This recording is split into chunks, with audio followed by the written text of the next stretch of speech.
Hello, and welcome to In the Roud.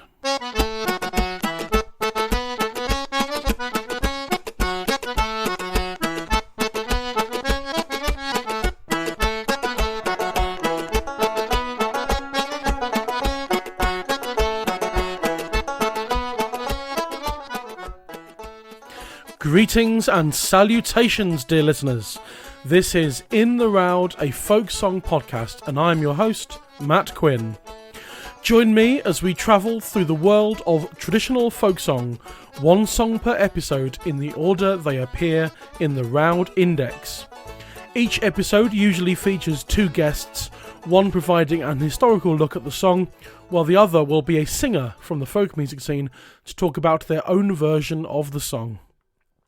This podcast is proud to be partly sponsored by the Traditional Song Forum. Meeting regularly, both in person and online, the TSF provides a place for a variety of topics related to folk song, song collectors, singers, and many other aspects of folk song research to be presented and discussed. It's free to join, and most meetings are free to attend. So discover more about the TSF at www.tradsong.org. That's www.tradsong.org. But let's get going on this episode's song. This week's song is Roud number 42. That's Child Ballad 62, Fair Annie. Later on, we'll hear from our singer guest, Debbie Armour. But for now, let's take a look at the song's history with returning historical contributor, Sandra Kerr. Well, hello and a big welcome back to In the Roud, Sandra Kerr. Hello. Hello, Matthew. Hi, how are you? How's things? I'm good, and I'm a bit kind of like everybody else, a bit worn out after a busy summer. We've all been whizzing around, but lovely. Had a great summer, and really looking forward to this. I'm so delighted to be doing this again, and particularly to be doing this ballad. Oh, excellent. Yeah, I can't wait to dive into it. It's been it was a good summer. It was quite, as you said, exhausting for me as well. But Yeah, we were both at Sidmouth and Whitby yeah, festivals, yeah. and we were both, like, I was emceeing a lot of the traditional night out gigs, and you were involved in a couple of the ones at Sidmouth and one of the Whitby ones as well, and it was Yes, and great to have you. Matthew, you did a great job. I Thank you. really want that on record. You do a fantastic job. I mean, Oh, not only are you a terrific singer and musician, but really to handle those kinds of evenings the way you do they're is just chaos. wonderful. No, it's so not chaotic. They can It's be at times.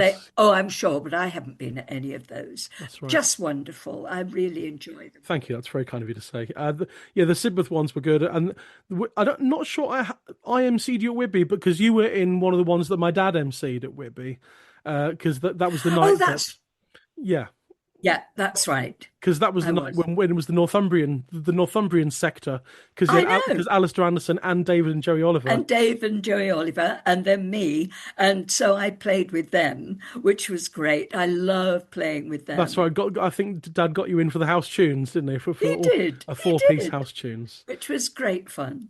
Yeah, absolutely marvelous. So. Yeah, Yeah, I love those gigs, and it's always great to have you involved in them as well. It's thank you. always a pleasure. So here we are then. Yeah, episode 2 of season 5 already. I was saying to you before we started recording, I can't quite believe I we're in know. season 5 of the podcast already. I know, extraordinary, It's but it does. I mean, it is so time consuming, but it's so valuable, Matthew. And isn't it exciting? I mean, every yeah, one of these songs and ballads, it's just wonderful to. I love that phrase of yours, diving in, because it is like that. yeah, It's kind of whoosh, here we go. And what are we going to find on the seabed?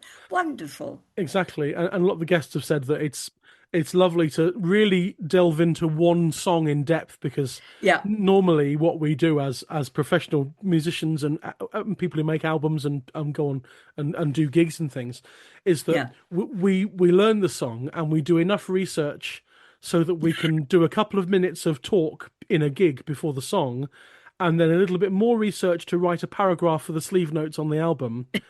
But here we can spend an hour or a lot We more can. really getting into it, in a way you Absolutely. can't do in a gig.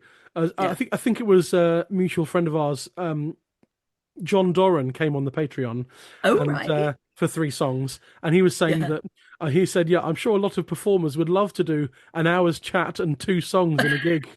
You know, that's what we'd It's actually so true. that's what we'd Yeah. actually like to do is to Yeah. do 1 song in each half and just talk about it for ages. You know, Actually, having said that, I know that's a bit absurd, although a lovely you idea. get the point, but it's an I do. exaggeration. But you get the point. Absolutely. But having said that, I wouldn't mind, but of course, it's me, but I wouldn't mind hearing more in performances about the songs and less bloody chat about, what I had for dinner and which gigs I've just done and who Yes. I saw. I mean, I'm not really interested in that. I'm interested in the songs. And if Yeah. somebody's got loads of really interesting stuff, that helps me as a listener into the song. And Yeah. I'm sure it helps. I know because I'm a performer too. I know that it helps the performer into the song and their interpretation of it. So, Mm. I think there's a kind of midpoint between what we generally do and that extreme that John postulated, which would be okay. I think people might say, I've paid me money and I've heard two Yeah, ballads that's right. tonight and a lot of With chat, a lot of waffle a lot about the of history of the waffle. song. Yeah, Yeah, exactly.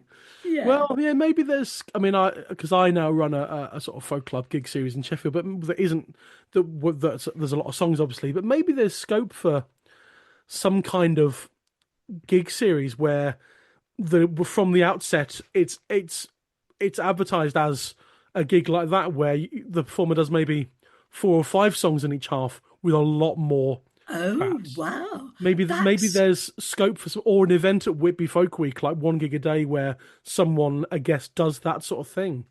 I think there's do scope for you know, something there. I think that's wonderful. We could call it a song a gig.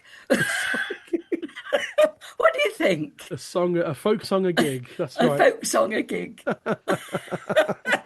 We'll sit on that one we'll ponder on that one for a while Yes. and see what Oh, happens. yeah. And then But there's the fun of thinking up a title. But there we go. Yeah. exactly. So, So, Fair Annie, then. That's what we're here to talk about today. Fair Annie. So, yeah, there are some songs in this season that I've just never heard of at all, Oh, including, in fact, the next two, oh, the next two right. episodes, which are Child Waters and Fair Janet. I just hadn't Yeah. heard of them at all. Yeah. No. And with this one, and there are some ballads. I was discussing this last week on the podcast with David Atkinson when we did the history of Sir Patrick Spens.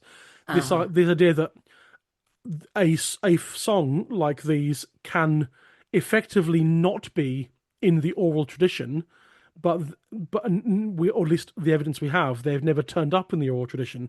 But Right.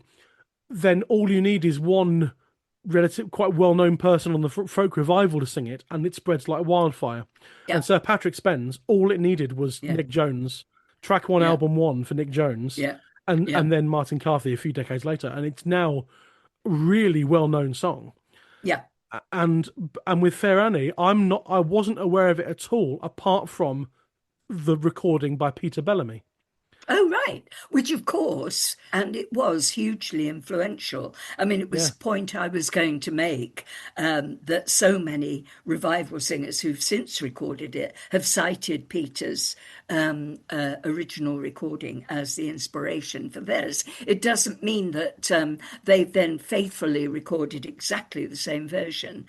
People have gone off, obviously, as we do, and found other versions and verses that they'd like to incorporate, motifs they'd like to incorporate, and so yeah, on. But it was very influential.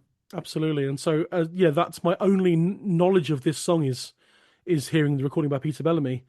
And even that's not technically available because it was on one of his self-released cassettes that didn't Yeah, sell very many copies. But well, quite. I've managed to get a copy somehow. But that's by the by. But yeah, so you find a folk revival person who picks it up and runs with it, and then Yeah, everyone knows it. And so I think, as you absolutely. said, a lot of people will know the Peter Bellamy one. But the rest of it is unknown to me. So Right. start us off as always with a bit about the song. What's the song about, and what is the plot of the song? Well, can I say, just before I dive into that, can I just say, Matthew, that actually the song is very important to me. The ballad is very important to me, not through the Peter Bellamy version, but the version that Frankie Armstrong sings and that we included in the collection My Song Is My Own, the book that Kathy Henderson edited with Frankie and I, which I hope you have on your shelf. Yeah, it's on my shelf. Here we Excellent. go. 10 out of 10. VG, tick. Thank you. Yeah, top marks. I mean, this version for me is incredibly important because it represents a period of my personal and political history and the history of the women's movement, for instance, and also as a piece of gender enlightenment, if you like. It still continues because it's a ballad that I play to students on the folk degree course, and I will be playing in a couple of months' time. I play it every year as part of a module which is devoted to gender and song. And Oh, Fair wow. Annie, yeah, absolutely. Fair Annie, and in particular, the version that Frankie sings and that is in My Song Is My Own, is incredibly important. So, very special to me. And lots of other reasons. Can I just cite why this ballad is important? Yeah, absolutely. Yeah. Please do. Please do. First of all, we are talking about absolutely classic balladry here, classic balladry, both in its structure and in its narrative, in the fact that it has mostly direct speech, its filmic quality. You'll totally relate to that as a film buff, Matthew. Yeah. The fact that everything in the ballad has changed by the end. Nothing is the same as when we started. So, an incredibly important ballad, I think, not just for me personally, but generally speaking in ballad study, I would say.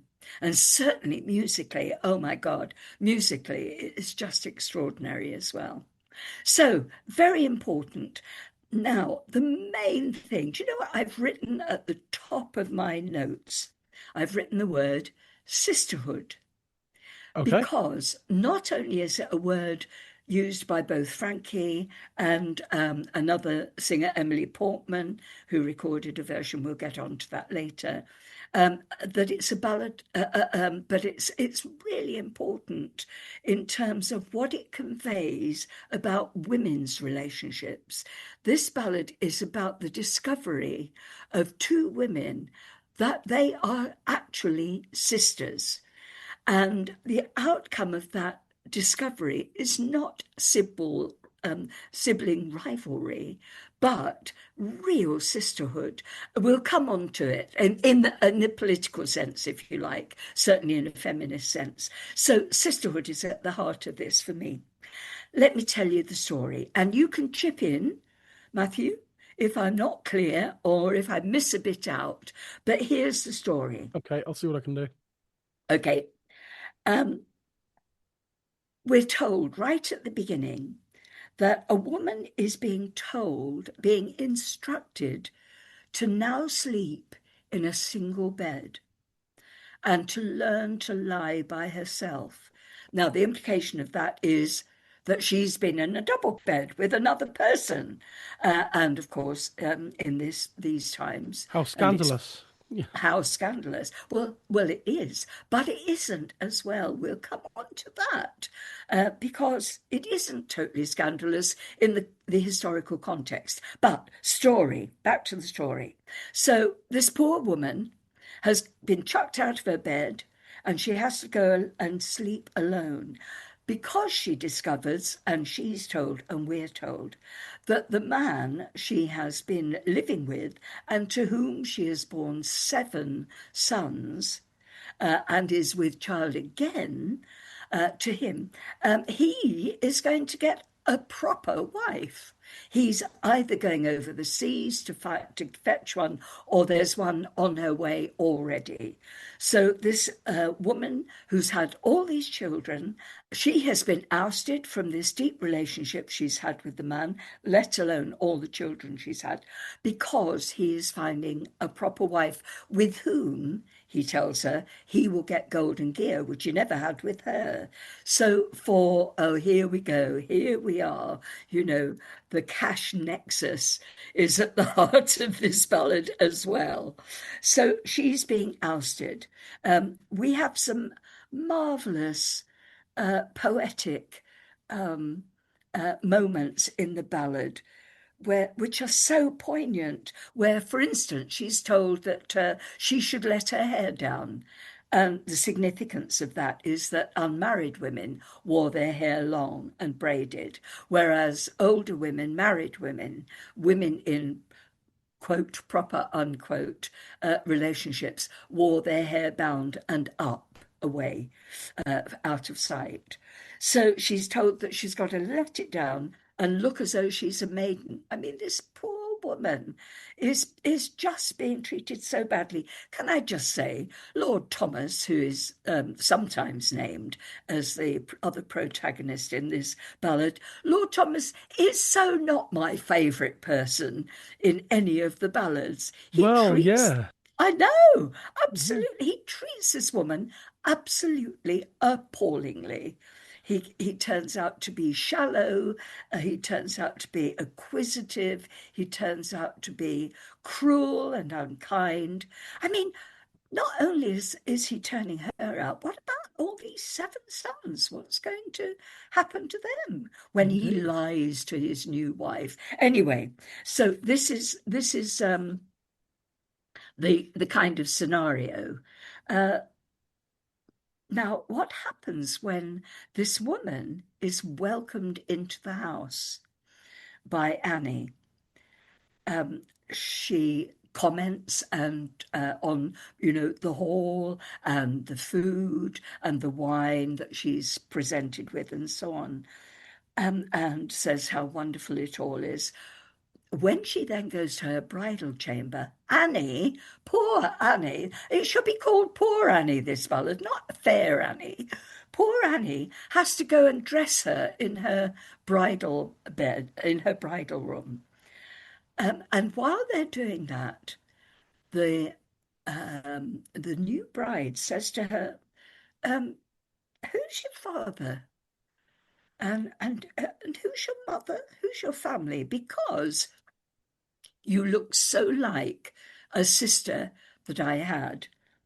And when Annie tells her who the father was, who her mother, usually a brother is mentioned, she says, "If they are your family, then you are my long lost sister who was torn away from me or kidnapped." Sometimes it turns out she's been kidnapped. And you are my true sister. And all this golden gear that I've been presented with, I will not have. I will give it all to you except for one ship. And I'll take that home and I'll go home a maiden. It's an absolutely extraordinary ballad. I Wow, love yeah. it. I love it. What a story is that? I mean, Yeah. I haven't even looked at the poetic nature of it and all the symbolism that we get, but we can look at that later, I hope, Yeah, because you it's get that whole sort of long lost siblings thing ends up in a lot of sort of Shakespeare. You get a lot of that kind of thing in Shakespeare, don't you? About all this absolutely. almost farce esque sort of stuff to do with, you think someone's not related to you, but it turns out they're your sister after all, and Absolutely, your so twin sister. Yeah, that's right. absolutely. Yeah, And a very special ingredient which I missed out, which I should mention because it's very important. It occurs in more than one ballad. The fact that Annie sings um, so that the new bride hears her. And what she sings is the story of her life up to that point. And it's very interesting. It's a motif you find in The Famous Flower of Serving Men. I don't think you've done that one yet, or have you? No, that's Roud 199. Oh, I love the fact that you can quote that. I'm deeply impressed. I just happened to remember that one because I looked it up the other day, Oh, right. just But just for no you reason. know that in that ballad too, the serving man sings her life up to that point, usually with the harp. In this ballad, it's sometimes a flute, which is difficult. How do you play the flute at the same time? That is pretty clever stuff. In one of the American versions, she plays banjo, sings her story Well, up to I that know point. that Peggy Seeger did sing this song a long Yeah, time ago. I wonder if the yeah, banjo's in that one. yeah, it is It is fair. indeed. Fair Annie took a banjo in her hand for to play them two to sleep, but ever as she played and sang, ever did she weep. So there Absolutely. you go. Isn't that She wept amazing? because she was playing the banjo, I think. Yeah. Yes, That's unkind. it is. But I am a banjo player myself, so Oh, right. Okay, it's fine. not unkind. Anyway, yes, fine. Yes, I mean in various versions, like in the one that Frankie Armstrong sings, she took her harp all in her hands to harp these two to sleep. And as she harped and as she sang, full sorely she did weep. And yeah, so we have that motif as well. Extraordinary. What do you think of that story, Matthew? Yeah, it's we have a lot of these songs. We had a bit like Sir Patrick Spens last week. I described it to David Atkinson as a miniature epic. It's got a sort of, Yeah. it's not a grand sweeping saga, but it's within its containedness. It's quite epic in Yes, in how it moves and absolutely. what it does and things. And yeah, Yes. that's fascinating. It Really is a fascinating. wonderful, wonderful ballad. Brilliant. And I just love how it ends. I mean, arguably, it's a happy ending, which is not usual with a lot of the classic ballads. No, But I was talking to Peter Webb the other day about this because yeah, I'm learning a song from an album she did. If I'm going to big this up for anyone who's listening. There's an album Peter Webb and Alison McMorland made as a oh, duo. I love that Isn't that album. album sensationally Oh, good? sensational. And there's a ballad on there called "In London So Fair," which is a Yeah. bit like it's got a broken token ballad without the token, essentially. But it Right. ends really happily, and Peter described it as a cheerful ballad. Oh, And so in a sense, that's he got yeah, so Fair Annie lovely. ends up being a cheerful ballad in that A you know cheerful you have ballad. this reuniting of siblings. Because normally in season one of this podcast, we did cover the song "The Two Sisters" or "The Three Sisters," Yeah, and yeah. yeah, that's Quite the not opposite. sisterhood at all, is it? It's Not in the least, absolutely. I mean, the nobility and the carrying of principle is for the women in this ballad. I mean, Lord Thomas has none, and in fact, in some of the versions, it's suggested that he's going to be hung, or in a couple of the versions, the American versions, that he will be burned for what he's done to her. I Yes, mean, I that, noticed the burning yeah, in some of the versions. yeah, Like I'm looking at some lyrics. The Peter Bellamy one, yeah, I think Peter sort of took verses from here, then everywhere, yes, and created one. But his yes, ends with the verse: "I have seven ships out on the sea; they are loaded to the brim, and six of them will I give to you, and yeah. one more to carry me home. Yes, six of them will I give to you when we've had Lord Thomas burned." Burned, I know. Wow, eh?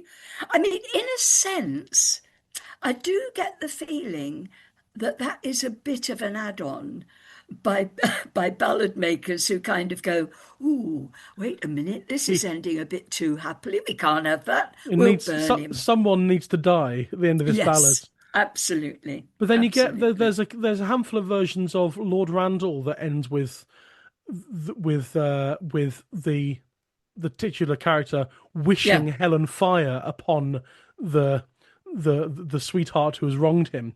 So yes, that's right. there That's is yeah right. there is a sort of gradual motif about burning with some Oh songs gosh, and yes. the comeuppance for a certain character who's Absolutely. burned. Bonnie Susie Cleland, for instance. That's this season of the podcast. That's in about 3 episodes time. Oh, is it? Oh, I won't Yeah. say anything then. We'll keep that Spoiler as alert. a treat. A treat. And but Lord Lovell, Lord not Lord Lovell. That's later this season again. Long Lankin we did in season one. Mm, One of the dastardly characters in that is yeah. hanged, but one is burned. I think I think in that one. So that yeah, a lot of Yeah. burning does seem to be a relatively sort of common comeuppance in Uh, folk songs. oh, Yeah. absolutely. Absolutely. Terrifying. Really terrifying. But yeah, I guess burning was the whole, the way to get rid of a witch, and so there's Yeah. probably some links there if we delved into that. Yes. Yes, quite possibly. Quite possibly. So was this song particularly sort of popular and widespread, or has this ended up being a localized sort of Yeah, thing? it doesn't actually seem to have been terribly widespread, it has to be said. Peggy Seeger, who of course recorded it a couple of times, and can I say, for my money, the version she sings on the Long Harvest series is just absolutely impeccable as far as ballad singing is concerned in the American Appalachian All tradition. right. But she says that it's actually much more widely spread in America than it is here. England doesn't seem to figure at all. No, not at all. Yeah. No. For instance, if I may go back to the version Fair Annie that we included in My Song Is My Own, that is recorded, not recorded, but it is from the recitation of an old woman residing near Kirkhill in West Lothian, which is just outside Livingston, which is just outside Edinburgh. So, and that was 1802. Yeah. Right. Because yeah, the Um, Roud Index, if you sort by country, yeah. the Roud Index has 64 entries in the Folksy Index, but then obviously some of that will be duplicates and triplicates Yeah. for for a book that is songs from a collection, so that's two entries, Yes. Yeah. etc. Which I repeat ad nauseum to the listeners. I'm sure they're fed up now. Um, but if you filter that by country, out of those 64, 34 of them are Scotland, and then 16 are America, and then there's a handful in Northern Ireland, Yeah. two in Canada, two in Ireland. We'll come to the Yeah. Canadian one later on. Oh, Uh, we we will. will indeed. But essentially Scotland and the USA is like Yeah. 90% of what the Roud Absolutely. Index has found. Yeah, absolutely. If we're talking about um, uh, sung versions of this, traceable sung versions, and we look at the Bronson tunes of the child ballads, he only has 7 entries for this, and three of those, I think, no, two of them are just tunes. Um, That's right. melody, yeah, I've got my Bronson open at the moment, and yeah, yeah, there's version two and three are just or version two is just a melody, and there's yeah. one more later on, isn't there? You're right. Yeah, that's right. And another interesting fact, and this is leaping forward a bit, just thinking about the melodies, but quite a few of the melodies, including the version in My Song Is My Own, are unresolved endings. Yeah. So they don't end comfortably on the tonic, which I find really interesting. I've often thought there should be a study. I wish somebody would do it on tunes and whether the final cadences reflect something particular about a certain kind of ballad, a certain kind of narrative, or not. I mean, my sense of it, just off the top of my head, is that they do. I have just a sense that that not ending comfortably on the tonic, as quite a few of the tunes do, is is quite important and indicative of saying something to us about where the narrative is going in our imaginations after the ballad ends. Do you know what I mean? Yes, absolutely. It's clearly not the end, for Annie, when her sister says, "I'm leaving you all this money. I'm going back home, a maiden, with just one ship full of gold, and you can have the rest." And that's where it ends. But it doesn't end. What does Annie do when she's now in possession of? I mean, is there another ballad there? She's now in possession of all this wealth, and her husband has partner, Lord Thomas, has lost his wife, he's lost his fortune, and there Yeah. he's got a woman he's ill-treated, uh, and she's got lots of money. What happens then? And Well, I think the indeed. fact that the tune doesn't resolve just kind of says to us, oh, there's such a lot going to happen off stage. Yes, you could almost write a kind of a sequel ballad or something. You know, Exactly. what happened next? Yeah. Yeah. Yeah, 64 entries in the Roud Index. If you whittle down some duplicates, triplicates, I guess this Yeah. isn't a particularly sort of common ballad then amongst sort of the history and No, no, not at all. It's quite interesting, isn't it? And yet, the versions vary quite a lot, yeah, which kind of suggests, should suggest, shouldn't it, that it was in fairly common oral currency at yeah, one that it point. spread What do you around think? Yeah, it spread around quite quickly, or not quickly, one but widely. But why, one would think so. And if you look at, for instance, the variety in how in versions in how the ballad starts, there's the classic "Narrow, narrow, make your bed," which I cited for this version that Frankie sings. That's one start. One of the versions, again, one of Peggy's versions, the Injuns stole, I say it like that because it's spelt like that. The Injuns stole Fair Annie away as she walked by the sea. Lord Thomas for her a ransom paid in gold and silver fee. So that tells us how he got Annie. So He paid a that's the setup for the payoff of "You Are My Sister That Was Stolen Away." That's There you go. yeah. Absolutely. And that is Now, spelt Injuns, isn't it? it is Injuns. indeed. It is Injuns, yeah. in Juns. Um, another other versions, Peter Bellamy's, for instance, and again it's quite common, starts with the comb back your hair, Fair Annie.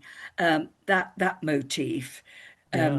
which again starts the ballad at quite a heightened level because we know straight away from that, as I said earlier, that she's got to pretend to be a maid, that she's being told to be a Yeah. maiden. When he brings, and the whole verse, comb back your hair, Fair Annie, he said, comb it back into your crown, for you must live a maiden's life when I bring my new bride home. So that's another start. Another one, and of course, this is a kind of sister ballad to Fair Annie, is Rosanna, which is an American version, which Emily Portman actually has recorded a couple of times. Oh yeah. Rosanna, my Rosanna, he said, what makes you look as you do? Why do you look as merry maiden like as when I first married you, or when first I married you? So somebody, the implication is that it's Thomas, which is a bit weird, is saying, why do you look like a maiden? Um, when I first married you. See, that doesn't tally, does it? Because they are so not married in most of the versions. Why Yeah. is he saying, why do you look as merry maiden like as when first I married you? Now, could it be this? Unmarried relationships. Now, I'm quoting here from Kathy Henderson's notes to the ballad Fair Annie.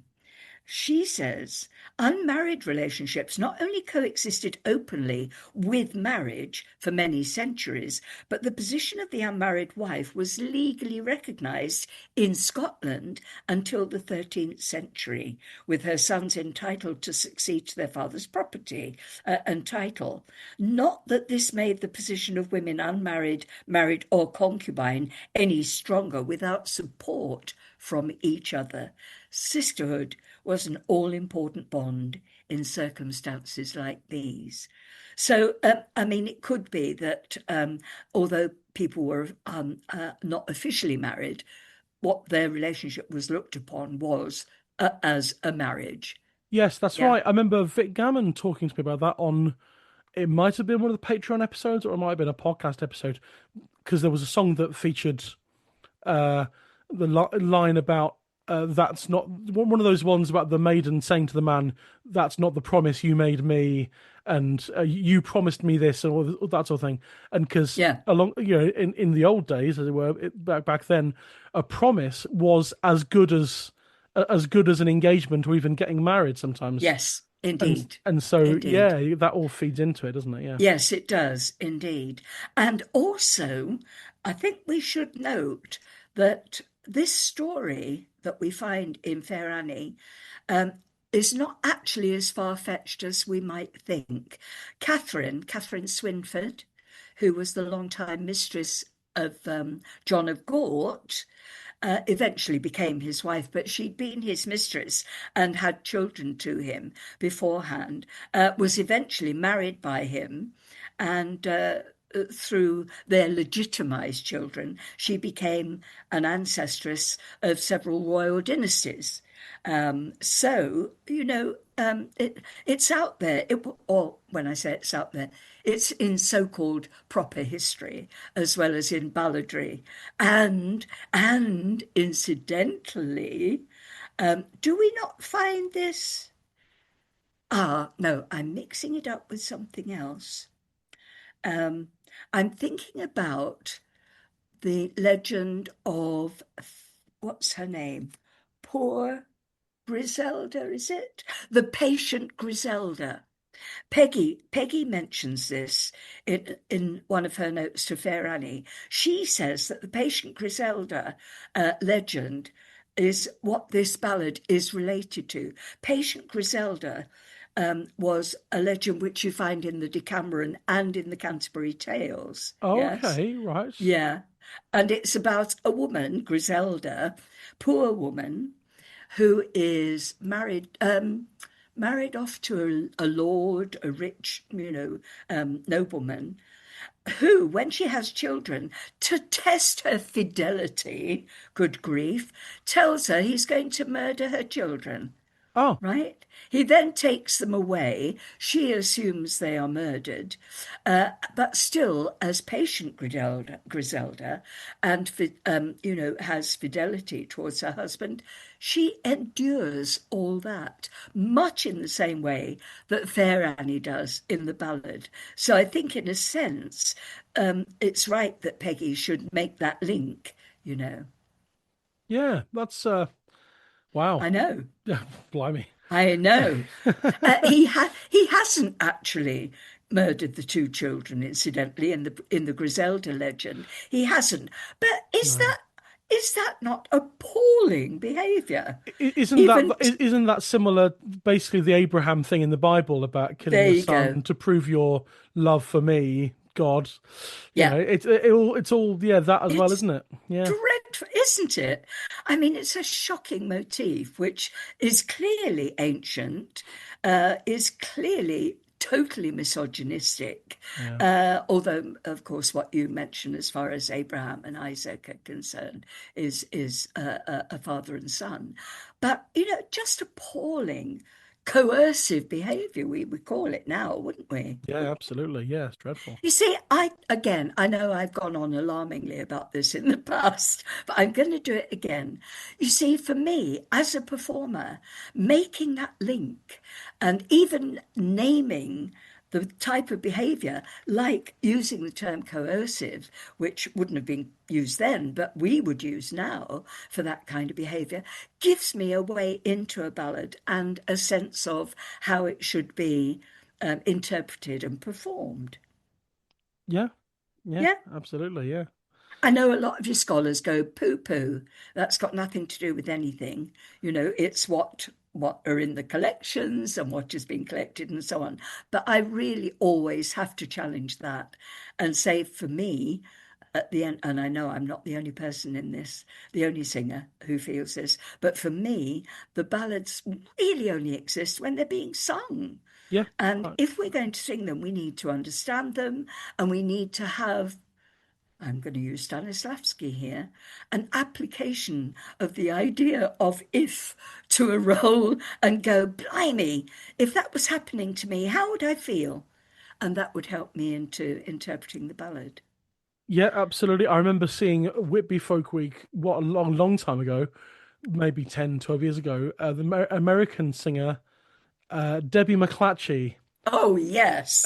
singing, and she Great. did to one of those trad nights at the football club as it was at Withy Yeah. then, Yeah. and she was introducing one of those broken token songs like Claudie Banks or one of Yeah. those sort of ones, Yeah. and the idea is that he pretends to he disguises himself to test her fidelity to make sure Yeah. she's Yeah. proven true to him while he's been away, and she says yes, I've been away. She says yes, if he is dead I will be with no one else, and he takes off his false moustache, whatever it is, and says, "Surprise, it's me. You have proven your loyalty. Let's get married." And Debbie said, "I think I would have decked him."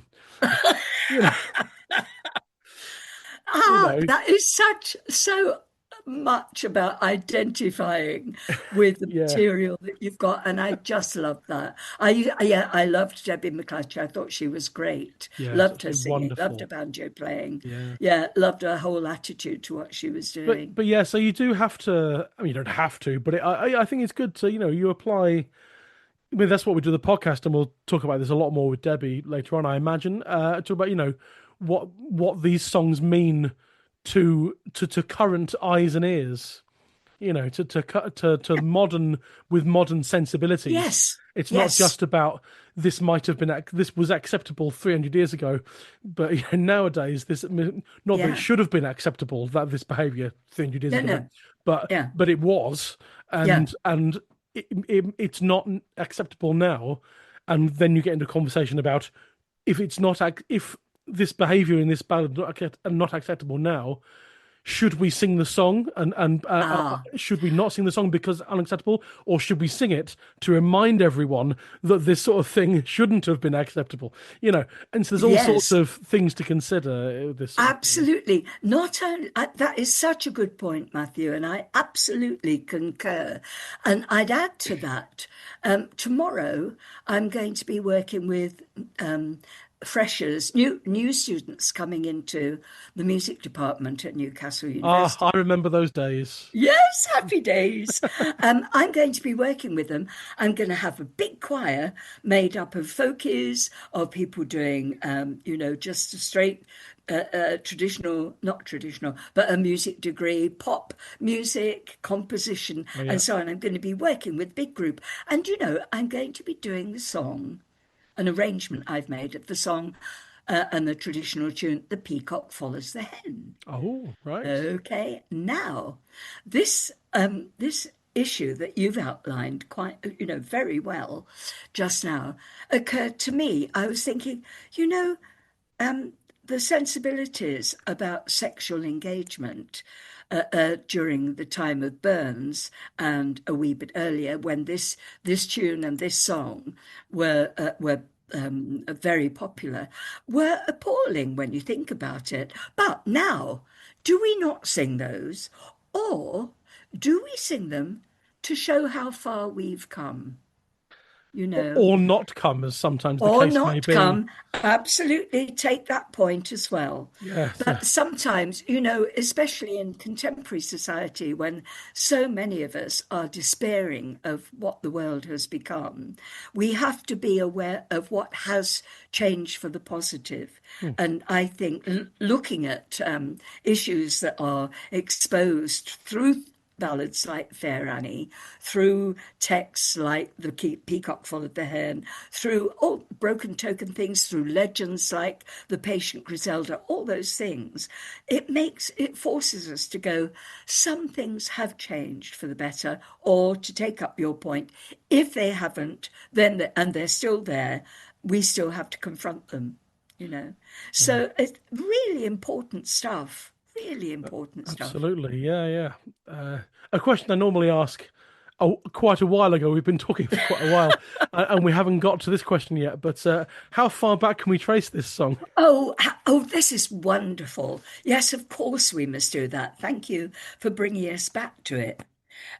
Bronson says this: back into the mists through Scandinavian and German analogies to Le Lait de Frêne, The Ballad of the Ash Tree and the Hazel by Marie de France. Now, It's the earliest recorded version of the tale. It's not a ballad, it's a lay.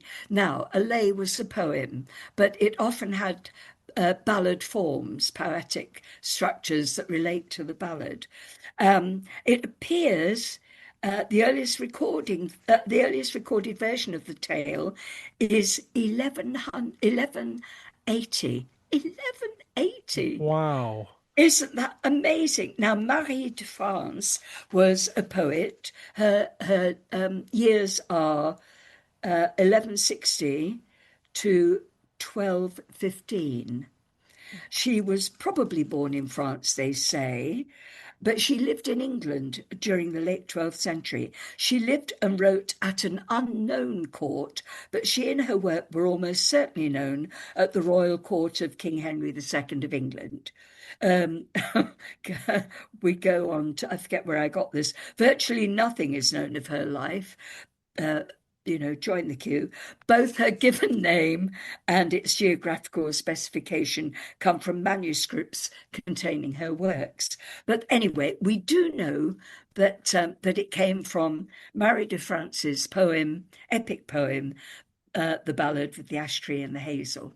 Isn't that wonderful? That's fantastic. It is very similar in many ways to girl babies. Female babies are separated at birth. They're actually twins. They're separated at birth, and one is taken. Right. I have to say, I've forgotten the details of where one of them goes, but she is tied around her is a piece of brocade. And that is significant later on when the two come together as women and discover that they are sisters. The brocade is the clue to the fact that Oh, okay. they were sisters. But that's where it all starts. Isn't that wonderful? That is brilliant. Absolutely It's fantastic. brilliant. Oh my gosh. I was so excited by that. So when does it become, or how, from then onwards, Yeah. when does it become, or from now backwards, how far back can we trace what we recognize as the ballad Fair Annie? Well, now that's a good point. And what have I done with my Bronson? Here we go. Um, Now, of course, let me see. No, they're the more contemporary ones, contemporary 1925. I've just opened my PDF of Bronson as well. I think it Oh, there says, you go. well, Bronson noted that the earliest in the record was someone learning it in 1885, possibly, which is quite late, actually, isn't it? For No, well, that it you see must be that earlier because it's in Child. it's in Child, and the version Yeah, we yeah. have, which was a narration from the woman in Kirk Hill, is 1802. Oh, well, that's much What? better. That's a Yeah, much I better think, date. isn't it? Should we settle on that? Yeah, yes. I tell you what, I just opened my copy of Child as well. Yeah, yeah. Shout out to a friend of mine called Dawn Good, who very kindly gave me her complete copy of Child for her that belonged to her late husband, very sadly missed. Oh, And isn't at that Sidmouth Folk Festival wonderful? this year, she just Yeah. gave me all five volumes. So I'm now, for a change, I'm opening my copy of Child rather than reading it Oh, on the computer. that's wonderful. And I It's have to say, just there is wonderful. nothing quite like opening a book with this stuff in. Yes, Absolutely. there's masses of stuff online, and it's all very interesting. But just opening a book, and there is the ballad, and there is information about it. Oh, Yeah. there's nothing like it. Oh, it's wonderful. And Excellent. I've just opened it to Fair Any Pages, and yeah, the first version in Child that's in Minstrelsy of the Scottish Border says 1802, and that's the Kirk Hill, as you mentioned, the West Lothian. That's the one. Yeah, And there's a yeah, handful of other ones that are dated, I think, 1825, and yeah, 1825 in Motherwell, and there's 1825 in Motherwell yeah, again, and yeah, then then one that mentions 1827 and yeah, 1860 to 70. yeah, Yeah, so there are versions pop up sort of dotted around the yeah, yeah, 1800s, the 19th yeah. century. But it does beg the question, doesn't it? Um, how did it become a ballad? And that legend was clearly it was clearly important and known in England, you know, certainly in courtly circles, from way back. You know, isn't it always intriguing to know who the ballad makers were? Yeah.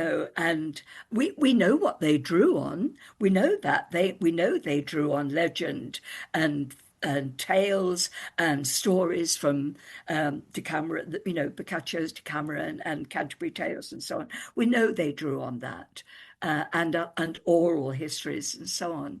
But who were these people?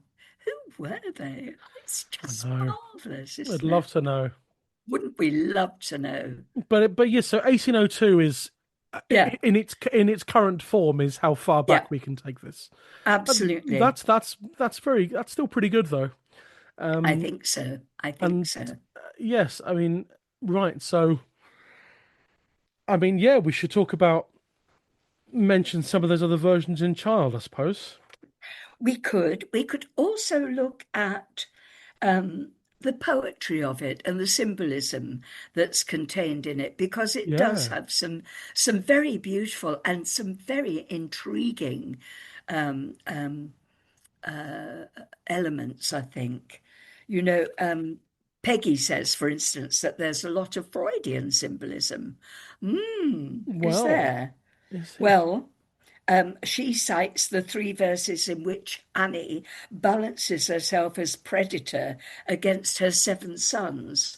For instance, let me see, let me find the seven sons verses. If my seven sons were seven young rats running on the castle wall, and I were a grey cat myself, I soon should worry them all.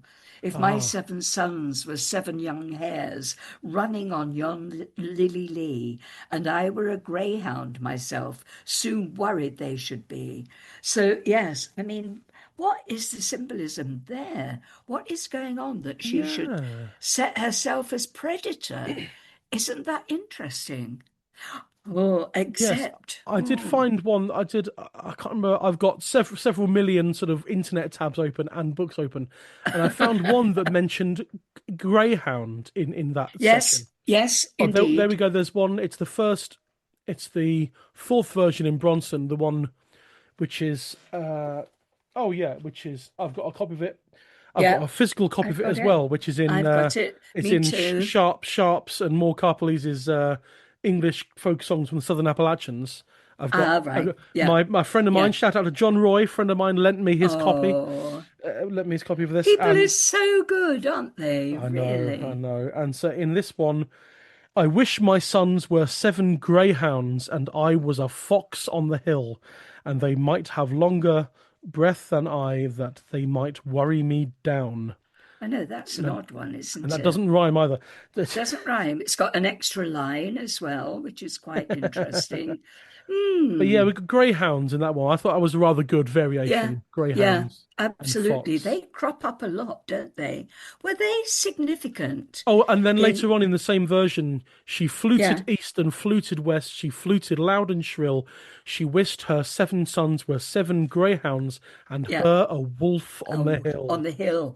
I Yeah, know. It's that's all great threatening. imagery. A wolf on the hill. That's Great, isn't it? Oh, I tell you another piece of wonderful imagery. She says to her sons in the 1802 version, she says to her eldest son, come up, my eldest son, and look o'er yon sea strand, and see your father's new come bride before she comes to land. He says, her son says, come down, my mother dear, come from this castle wall. I fear if long that you stand there, you'll let yourself down fall. Now, that's a scary image as well, isn't it? That there is a danger that she'll throw herself off the castle wall yeah. after this horror that she's been treated to. But she Mm. did come down, and further down, her love's fine ship to see, and the topmast and the mainmast they shone like silver free. These So you get that, fantastic descriptive passages, aren't they? isn't isn't it? That's what I was saying about its filmic quality. It's so vivid. The imagery is so vivid. Or that's version A in Child, the 1802. That's 31 verses. Oh, That's yes, Peggy makes a note of that. She says in one of her versions, what did she say? Something like, it takes 11 minutes to sing, but it's absolutely fine because you're on the edge of your seat all the time. yeah, absolutely. 11 minutes of ballad singing. Wonderful. Yeah, that's fantastic. That's the sort of ballad I like. Yeah, Not the longer the better, but I do like a long ballad. yeah, yeah. You can With a really get to grips with it and get your teeth into it. absolutely, absolutely. I Yeah, totally agree. fantastic. So there we go. Oh, there's another quite interesting area we might look at. Now, where have I put my notes for that? Give me a sec. Here we are. Yep, Um, in each of the versions, Annie is asked by her sister who her relatives are, and I think it's quite interesting the catalogue of who of the names names. that are mentioned. Yes, Yeah, yeah. in the 1802 versions. Now, this I find interesting. She says that her father is King Easter, but her brother from the Western lands is John Armstrong. Ooh, now there's a name redolent of border ballads. John Armstrong, the border reaver. It's coming up in a few seasons' time. The song called Johnny Is it? Armstrong. Yeah, yeah. There you go. Johnny Armstrong's Last Good Night. So he was a border reaver who was hanged in 1530. Is it that John that she's referring to? Maybe, maybe. I don't know. I And then don't know. yeah, that 1802 one, Yeah. the Earl of Weymouth, is that how you pronounce that? Weems, Weems, Weems, beg your pardon. Weems. The Yeah, Earl of Weems was my father, the Countess of Weems, my mother, and yeah, the folk about the house to me were sister and brother. So she hasn't got any brothers, yeah, but the folk around the yeah. house were as siblings. As siblings. Yeah, That's a nice unnecessary detail. I it like is. that. Yeah, It's that's good. nice though, isn't it? And then, now, which I don't know which version this comes in. Her father's Prince Douglas, her mother is Queen Chatten, and her brother is King Henry, she says. I mean, Wow. so interesting. Oh yeah, King, yeah. that's the first version. No, sorry, that's the third version in Bronson.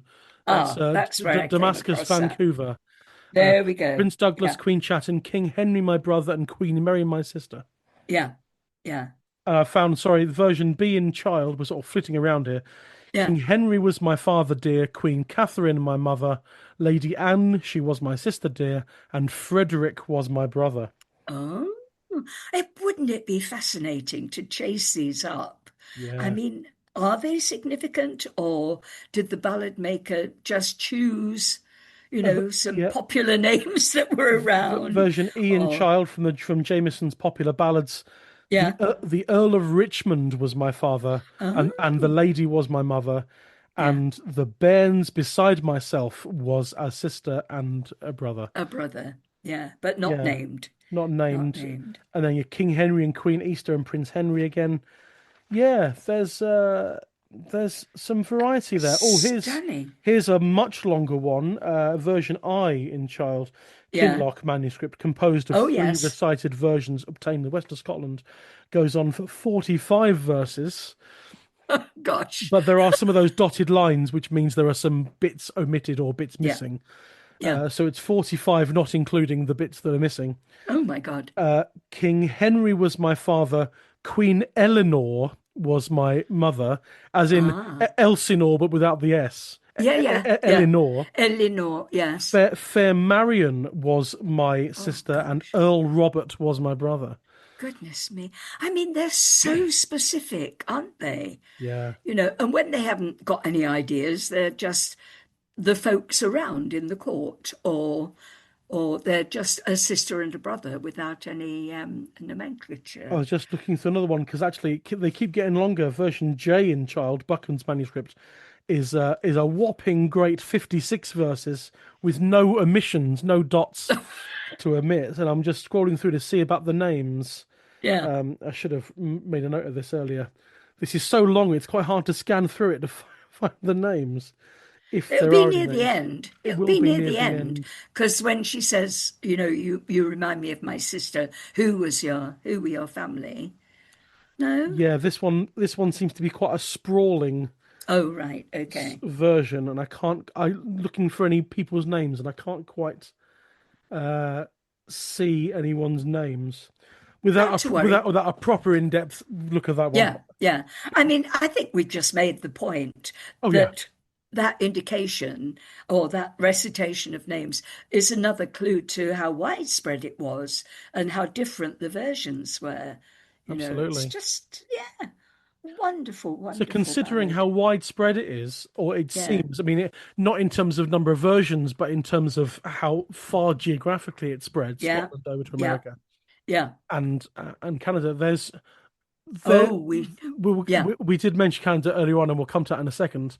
yeah, Considering it spread geographically, there's from the outset there looks to be no field recordings of this, indeed. but the Roud Index does give us two sound Yeah, recording and entries yeah. that mention sound recordings, one of which we're unsure about because we haven't got any access to it. It's Is that uh, the one in Tom Munnelly's it's the collection? Tom Mullany collection from a singer, Yeah, possible singer called Kevin Barnes. That okay, apparently that lives in the University College Dublin, but that's as far as we can go with that one. However, right. we were both very excited earlier when we were preparing this one to find an entry in Canada. There are in the sound recording section of this Roud number in the index. There's one Canadian one, but if you filter by country, there's two for Canada, and they're the same singer. One's a recording, one's in, and then there's a transcription of the recording in a book. Yeah, yeah, So there's excellent. a Canadian singer I'm quite keen on called Lorena Clark. And one of the last times we mentioned her was in season one on song number 3, when we had the Seeds of Right. Love, because she did sing a version called, which was episode 3, The Seeds of Love, Let No Man Steal Your Time. And she sang a song called Time 'Tis a Pretty Flower. Yeah, So Lorena Clark is a Canadian woman, as I mentioned, yeah, from Ontario. And there is a Topic Records LP called A Canadian Garland, Folk Songs from the Province of Ontario, 1965, that came out. yeah, yeah. And With notes by Edith Folk. the Edith Folk, exactly. And there's Wonderful. so that LP, this is tangential because what we're about to mention, this song, Ferrani, is not on this LP, but this is what's out there. Yeah. Lorena Clark was Mrs. She was married to a Mr. Gordon Clark, so sometimes known as Mrs. Gordon Clark, but we know Oh, her name was Lorena. good. Lorena LeBarry. Her first name was a Le, and her second name was a Ah, Le. ah. Larena, L-E. Yeah, That's capital L-A, yeah. capital R-E-N-A, Oh my Lorena. goodness. Oh, And her really? surname was LeBarry in the same format, How B-A-R-R-E. fantastic. Lorena Beautiful. LeBarry. How That's great. beautiful. She's I from think I'll change my name. I like that. It rings, has a ring to it. Lorena Anyway, LeBarry. So she yeah, was from Ontario and had lots of traditional songs. I'm paraphrasing Edith Folk's notes on the back of the LP sleeve yeah. here. And the record, the LP, A Canadian Garland, Folk Songs from the Province of Ontario, emphasizes the older British songs in her repertoire, but she also had lumbering songs, musical ditties, and numbers closely classed as country and western, Yeah. as it were. But 9 generations of her father's side were born in Canada, but the LeBarrys were French colonists who came out to Acadia early in the 18th century. Right. And Right. but her grandfather, John LeBarry, married a woman of Pennsylvania Dutch stock and obtained a land grant near Lake Simcoe. I could read all this out, but there's an LP of British ballads sung by her, and with notes by Edith Folk. And Edith Folk wrote a book, which we managed to find a scan of Yes. She wrote a book called A Family Heritage: The Story and Songs of Lorena Clark. Fantastic. And I Weren't really we want to. excited? We I were. wish that you'd recorded that bit because there was much merriment and excitement and cheering. There was. And I was getting a bit depressed that we couldn't find like a PDF scan of it or something. But Google Books helpfully had, and on page 25 is the exact entry found in the Roud Index. We were unsure if this is what it was because the Yeah, song is titled The King's Daughter, which would she be forgiven for thinking might be a different song. absolutely. But this is where the Roud Index is helpful because it's labelled Roud 42. And and and the first line of the song is Susanna was a king's daughter. And as you said to me before, there might be a link with that Rosanna version with Yeah, Susanna. yeah. And so here we have page 25 of that book. Oh, Susanna was a king's daughter who left her own country and all for to wed a nobleman bold and to bear him company. And that's kind of almost like kind of a standard opening text, isn't it, It for a is lot of things? indeed, But then indeed. it carries on and it's 10 verses. But you've got Right. many years had come to pass, and long, long wedded was she. There came unto her this nobleman bold and said, Oh, please bear with me. Oh, bear with me. I don't think so. Anyway, what did he want her to do? Well, we know what we wanted her to do. He said, I will sail east, I will sail west, a new wife take unto me, for you do not look so maiden like as when I did marry thee. Oh, ouch, ouch. I That's mean, yeah, that's a this is bit harsh. Isn't that harsh? Now, that yeah, does, in a way, that does um, introduce another element, doesn't it? That actually she is older and he wants a younger woman. indeed, yeah. Hello, is this a little motif that we see in contemporary society as well? Indeed. Oh, it's seven Really? sons have I had by you, and an eighth Yeah. one soon there'll be. Yeah, absolutely. This poor Annie, she's in all these versions, she's pregnant with the Yeah, next one. this is her Oh, saying that and saying, How can I look so maidenlike as when I yeah, did marry thee? Saying, Well, of course yeah. I'm not looking like that anymore. I'm having 8 children. Oh dear God. Yeah. Susanna, she kept a napkin so white it hung on a silver pin, and 'twas all for to wipe her sad tears away as she walked out and in. Oh, now, okay. Does that come up again? Oh, it's only a ten verse version, isn't Yeah, I it? don't think it turns up again. I'm trying to make a very tenuous connection between that and the piece of brocade that was Oh, I tied see. to poor patient I Griselda's. don't know. I'm going to read the whole of this one out because Yeah, go for it's it. Go for different. it. But and when the ship it had hove in sight, in great despair she did moan, "Oh, here is your father a coming now home, and a stepmother bringing the new mother for the children." And then Yeah. so this is quite fragmented because it's only 10 verses. Yeah, yeah, yeah. It's a whistle stop tour of the plot, really, isn't it? Isn't it? Isn't it? Oh, do you have a father? She said, or do you have a mother, or do you have a brother? She said, or do you have a sister? That doesn't rhyme. Doesn't rhyme. Slightly odd. Yeah. Yeah. Oh, Wrong way King round. King Henry, he is my father. She said, and Queen Esther, she is my mother. Oh, we've got a King Easter and we've got a Queen Esher. Ah, Oh, Esher. and so Yes. this is Esther, Ah, Esther, Esther. no, this is Esher, but oh, Oh, there we go. they're so close. Similar. Anyway, And yeah. Lord Erlington is my brother, she said. We Ooh, had the ballad Erlington last season. I wonder if there's there you connections there. go. And Oh Lady my Margaret, word. she is my sister.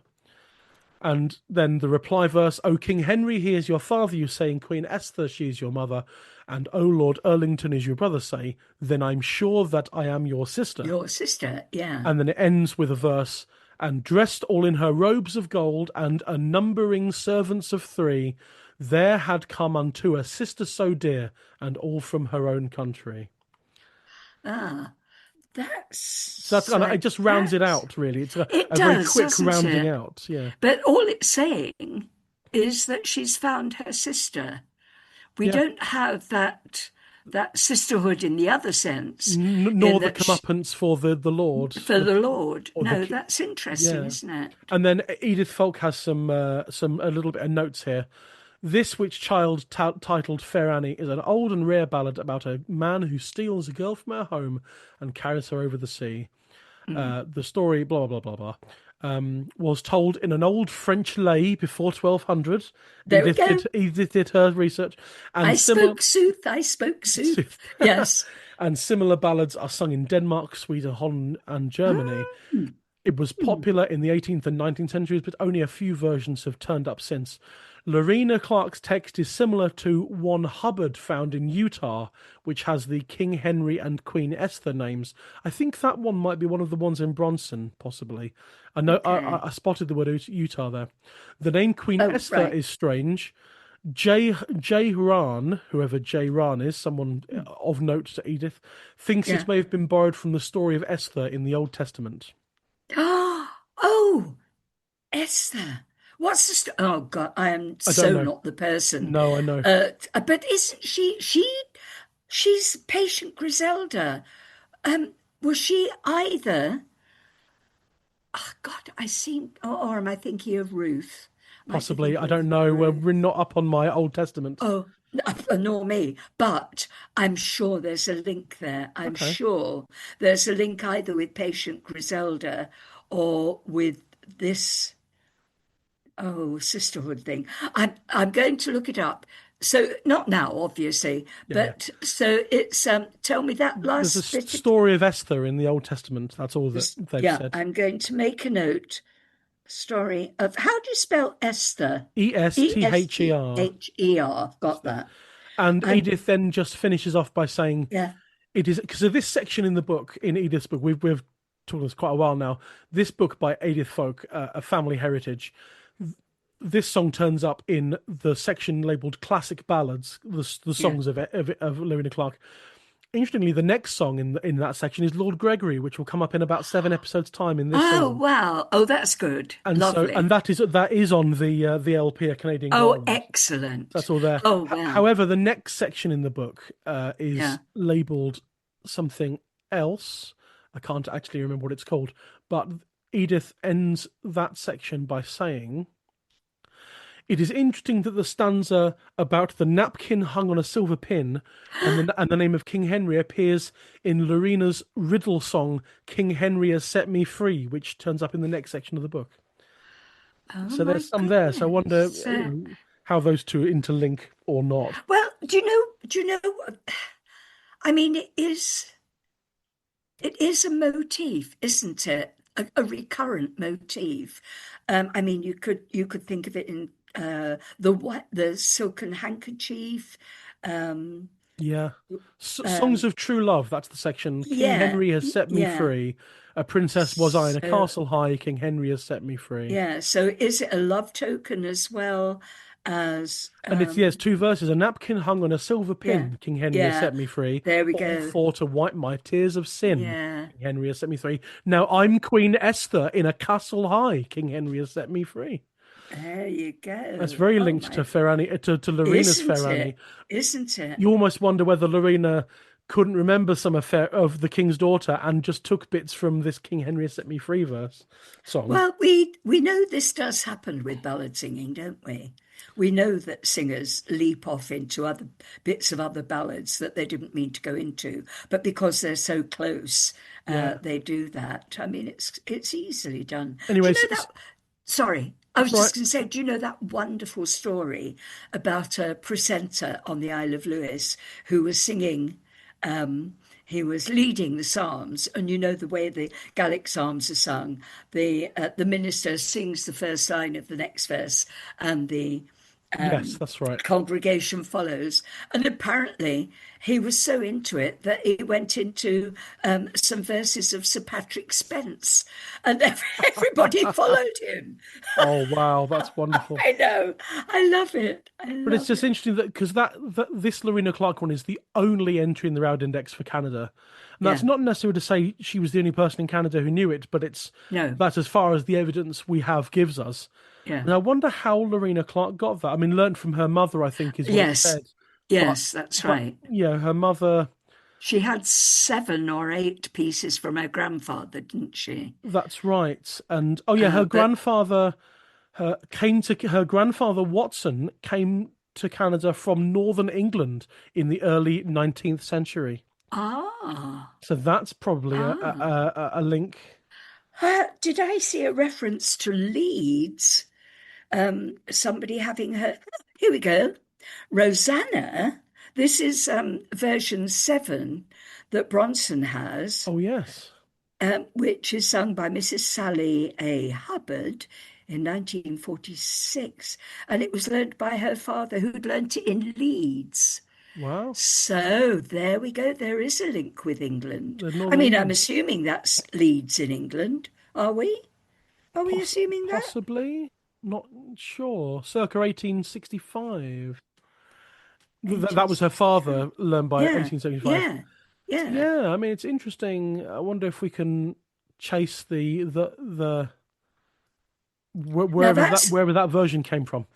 You know. yeah. Well, that's Rosanna, Yes, which is recognised as another version but it of Fair Annie. was Watson somebody, which was Lorena Clark's grandfather, moved to Canada from northern England in the early Yeah, 19th century. yeah. So there's a Interesting. link or not. We'll one of those things we Yes. might never know. It's a bit elusive, isn't Yeah, it? I think we yeah, won't necessarily ever know, but it's intriguing and and it's yes, encouraging that it must have been known in yeah, in England. England, yeah, I mean, as far back as Marie de France's lay of the ash and the what was it called? The oh ash. yes, you did mention, Yeah.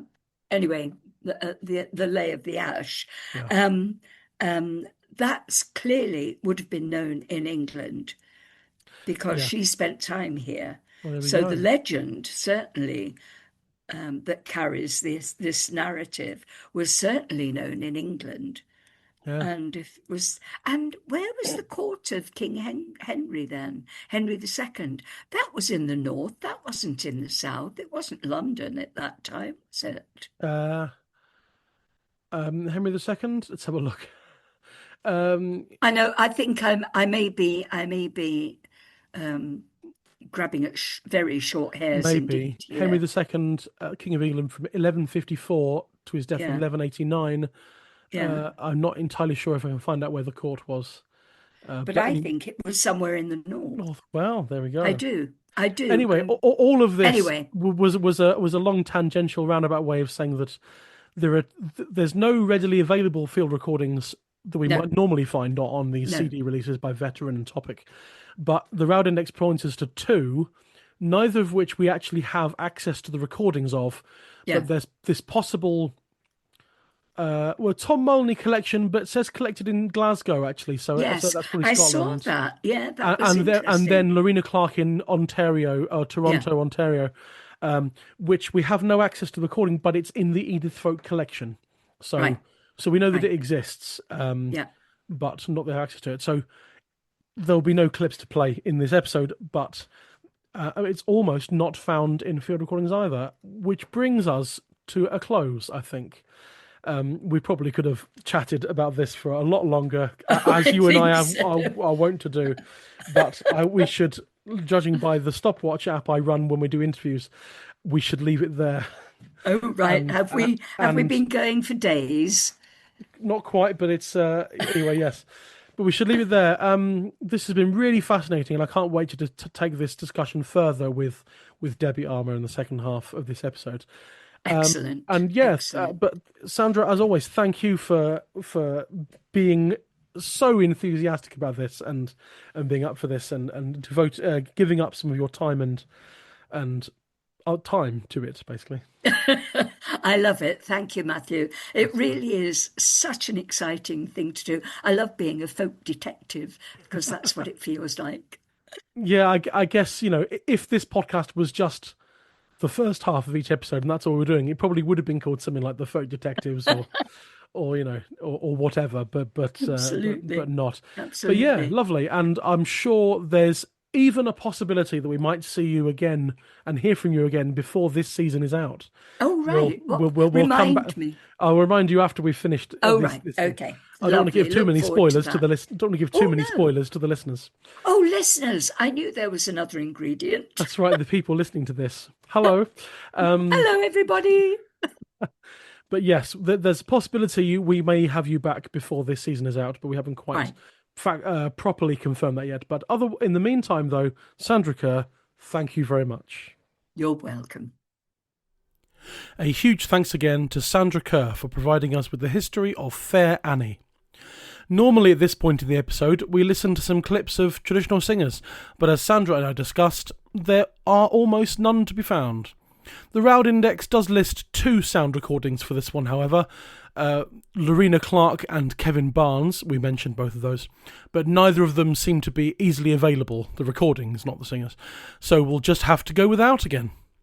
And so we move swiftly on to the second half of the episode. To chat more about Fair Annie and other things too, I was joined for this episode by our first ever repeat singer guest, Debbie Armour. Well, hello, and for the first time on the singer side of the episode, welcome back to Debbie Armour. Hello. Hi. Can't believe I'm the first one. Well, I can. I do love to talk.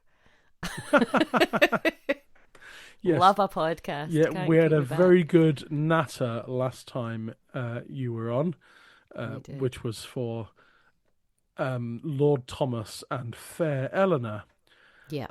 And yeah, that was episode 4 of season 1. So we recorded that back in, I think, something like May of 2024. And here we are now, and it's the middle of September of the following year. Like, as I said to Sandra earlier, I can't quite believe I'm in season 5 of this already. Yeah, no, me neither. That's crazy. It's just, it's taken on a life of its own, but still with me in charge, which I'm thoroughly enjoying. And it's a lot of work, but it's very good and fun work, I think. Yes, I agree. I agree. It's fun to listen to. And yeah, you were in the first batch of people I asked to be involved because that was episode 4, season 1. So I was very, very happy that you said yes to that because you love a podcast. I do love a podcast. But that was like I recorded because I was so nervous about how season 1 was going to be received, but also about the workload because I'd never done this before. So I was unsure about how long it would take to make an episode, the 2 interviews, putting it together, uploading it. Yeah. So I recorded and finished and completed the first 5 episodes of season 1 before any of it went out to air. Yeah, give yourself a bit of a cushion. Yeah, so I had already the first half of season 1 was already uploaded before the introduction episode even went out. And so I'm very grateful to you and the other 4 singer guests for that half and the history guests for really taking a leap of faith with this and helping me sort of get it all going in the first place. So no, it's my pleasure. Nerding out about old songs on a podcast. It's my actual favourite thing to do in life. Sometimes I think I like nerding out about them more than I like singing them. Well, Sandra and I did discuss this earlier in that it was actually John Doran. John came on the Patreon last month or 2 ago and picked 3 songs for a Singer's Choice mini-season. And we were talking about them and he was really enjoying the sort of the deep dive into each particular song. And he said that's kind of the way round a lot of performers would like it to be in a gig. We'd like to do maybe 2 songs per gig and just talk about them for so long. And that is a bit of an extreme. Yeah. And so Sandra and I were discussing the idea of having like maybe like a gig at Whitby Folk Week or something called a song a gig, and you do like 45 minutes of chat and you perform this one song and that's it. I think that sounds absolutely incredible because then you can do all of the text. Like, you'll know, right? You sing a lot of songs. When you go to do a thing, the first thing that I do is trim. Yeah. I decide that I want to learn it, and I go and I find all my texts and I look and I find the one that I want to majority use. I very rarely only choose from one source, and then I'm like, get my red pen out. Like, concision. I never change anything. I never alter, but I edit quite brutally often.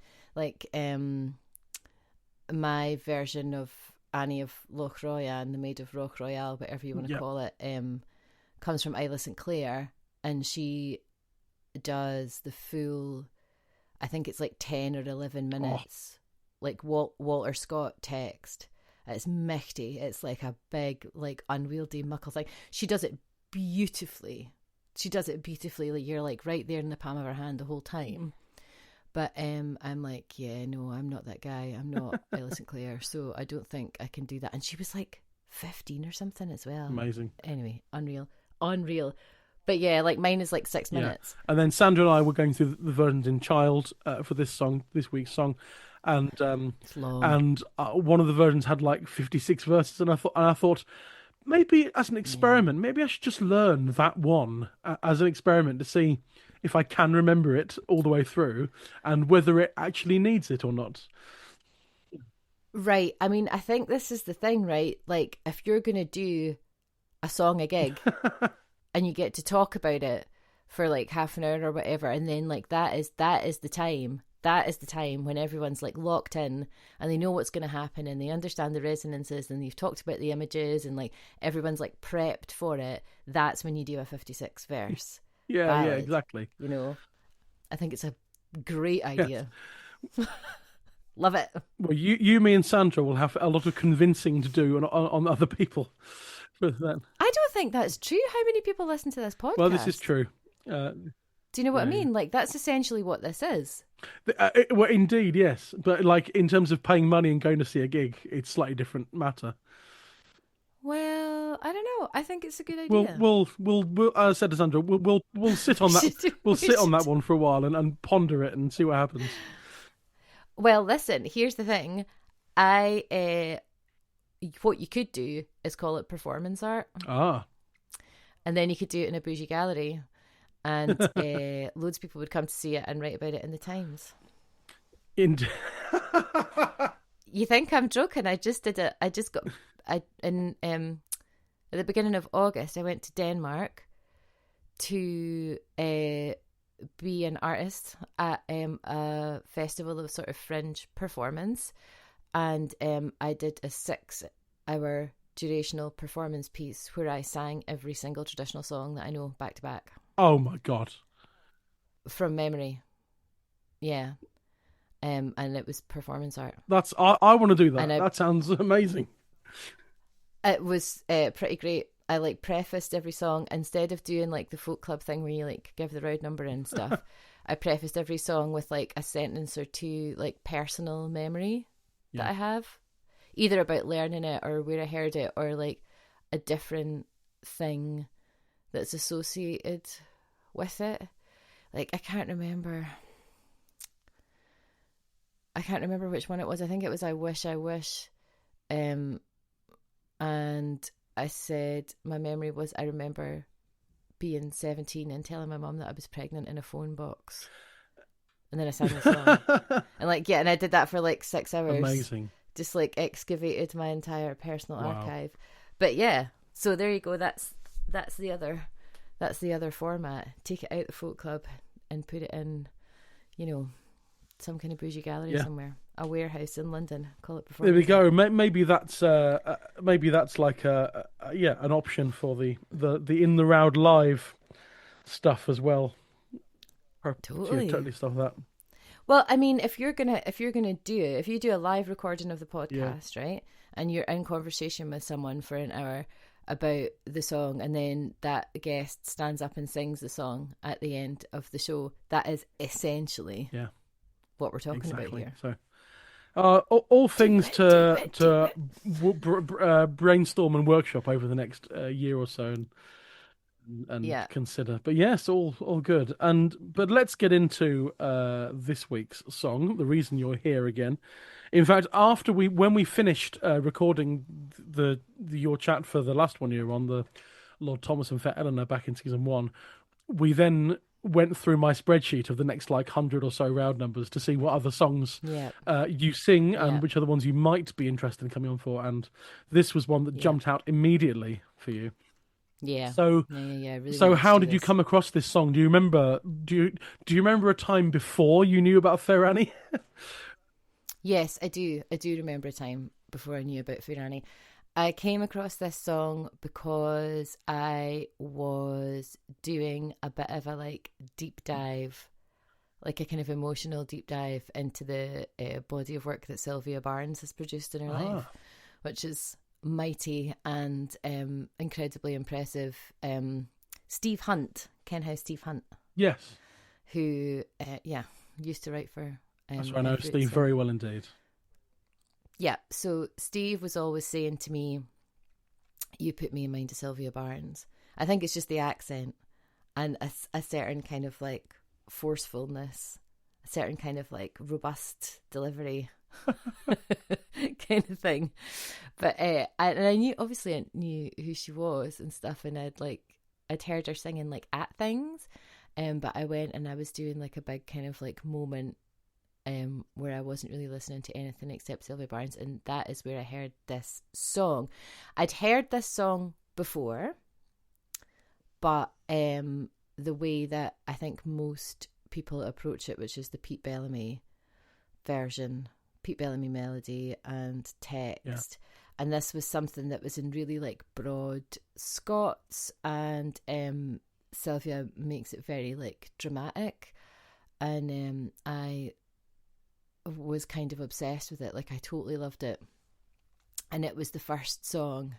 It became the kind of like keystone piece for the album that I went on to make in 2022. When did that album come out? 2022. I think so. It was on A Tarot of the Greenwood, but we put it out as a single on Thread Recordings. 2022, Tarot of the Greenwood, 2022. Yeah. So it was like the first, I'd had the idea to make that album, the kind of conceptual basis for that album, and this became the first one that I was really able to like hang that concept on, and it became the High Priest and the High Priestess and the Hierophant when we recorded it, with Annie being the High Priestess and Lord Thomas being the Hierophant. Tarot nerds will know what I'm talking about. No one else will care, so I won't explain. Sure, yeah, we'll take that. Well, yeah, I mean, the High Priestess is like feminine energy and reproductive energy, and the energy of womanhood, right, which I think is really what this song is about. And the Hierophant is quite often shown with keys. He's like a keeper, a gatekeeper, usually of knowledge and practice and arcane ideas and patriarchy, and upholding things that are quite often harmful to the energy of the High Priestess, right? Okay. So yeah, it just seemed like a really nice kind of analogue, and we put it out as a 7-inch on Thread Recordings, and then we ended up putting it on the album. A slightly different mix of it, but yeah, essentially the same version. Nice. Lots of bells and whistles and mellotrons and all their usual carry-on. Not a concertina in sight. No, not yet. Not yet. I do have a Soviet children's like, it's not a concertina, it's like an accordion, like a little children's accordion. Push button accordion from the 60s, still in its original box, that sometimes I do use on I used to work for Hobgoblin Music, selling instruments, and those little child's accordions, just like the bane of my existence in that shop. It's like so irritating, those things. But did you have one from the Soviet Union still in its original box? No, it did not. Well, see, there you go. That's what you need. Didn't have one of them, but I had to. I shudder when I think of those days. I mean, it was a great time. Working for the shop was fabulous. The company was great, but I don't know if you've ever tuned an auto harp from scratch. No, but Gail's got a zither that we use live on stage quite a lot. That has to be tuned. I had to tune a sitar once and a guzheng. These are all awful things to put in tune. I actually have tuned a guzheng. Have you? The worst thing about tuning a guzheng is that it's got intentionally movable bridges so that you can change your key. So it is a real mission. It is, yes. Especially when you work on your own in a busy shop. Yes, yes. But we digress. Indeed, as always. Yeah, Yeah, so that's how I learned it. And nice, I obviously did the kind of requisite amount of digging, and Frankie Armstrong is the other person who uses that kind of shape of melody and quite a similar text. Sylvia's recording is much later than Frankie's, and I don't know quite what the direction of travel is between the two of them, because I don't know how long Sylvia knew it before she recorded it. Do you know what I mean? Yeah, I mean, the sleeve notes on thank you as always to Mainly Norfolk for providing sleeve notes. What would you do? I don't know if I don't know if we ever talked about this in the last one, but like, see, like a major, like, defining moment of my career as a person who professionally messes about with traditional song was finding my name and my sleeve notes on Mainly Norfolk. Oh yeah, mine as well. Oh my God. It's like, such a badge of honour. Like, my tummy like did a wee flip. Like, I was just like, oh my God, je suis honorive, right? Yeah. Yeah, I know, and Reinhardt is a shout out to Reinhardt. He's a fantastically assiduous researcher, and finding all these little things, because there's everything I've been on, which is fine, everything my dad's been on, including an LP that my dad thought that no one knew about that he's on. She's not even a folk LP, but he's on a. Wow. My dad's on an LP that he didn't think anyone know about, but there it is on Mainly Norfolk. That's incredible. Astonishing. Anyway, the sleeve notes for Suey Barnes, it just says, I first heard this ballad from the late Peter Bellamy. Right. It's always been a favourite of mine, and one of the few in my repertoire with a happy ending. I'm sure we'll come to that later on. But basically, Sylvia quotes Peter Bellamy, basically, as where she first heard it. Doesn't specify about what her version is, but that's where she first heard it. Wow, that's interesting. Whereas Frankie does... is the 1802 one, that the Kirkhill West Lothian, that's in Child, that oldest version that Sandra and I spoke about. Right, okay, that makes sense. Frankie's is in English and Sylvia's is in Scots, and I do the Scots version of the text. Oh yeah, and Frankie's one it's on the LP of songs, which is called My Song Is My Own. Which that she made with Sandra.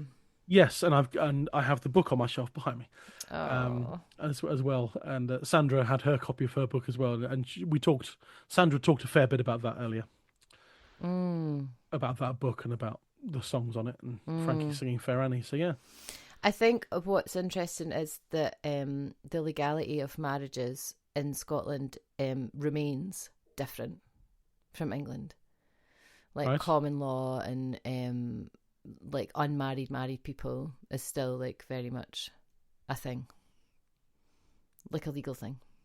Right. Okay. And also we have like much more that's why Gretna Green's a place where people get married, right? Because the marriage laws are different in Scotland. You elope, and it's the first place you come to over the border. Yeah. That's right. Yep. Anyway, yeah. I was trying to work out a version of Fiddler's Green, but it's Gretna Green. It doesn't work. There's not enough syllables.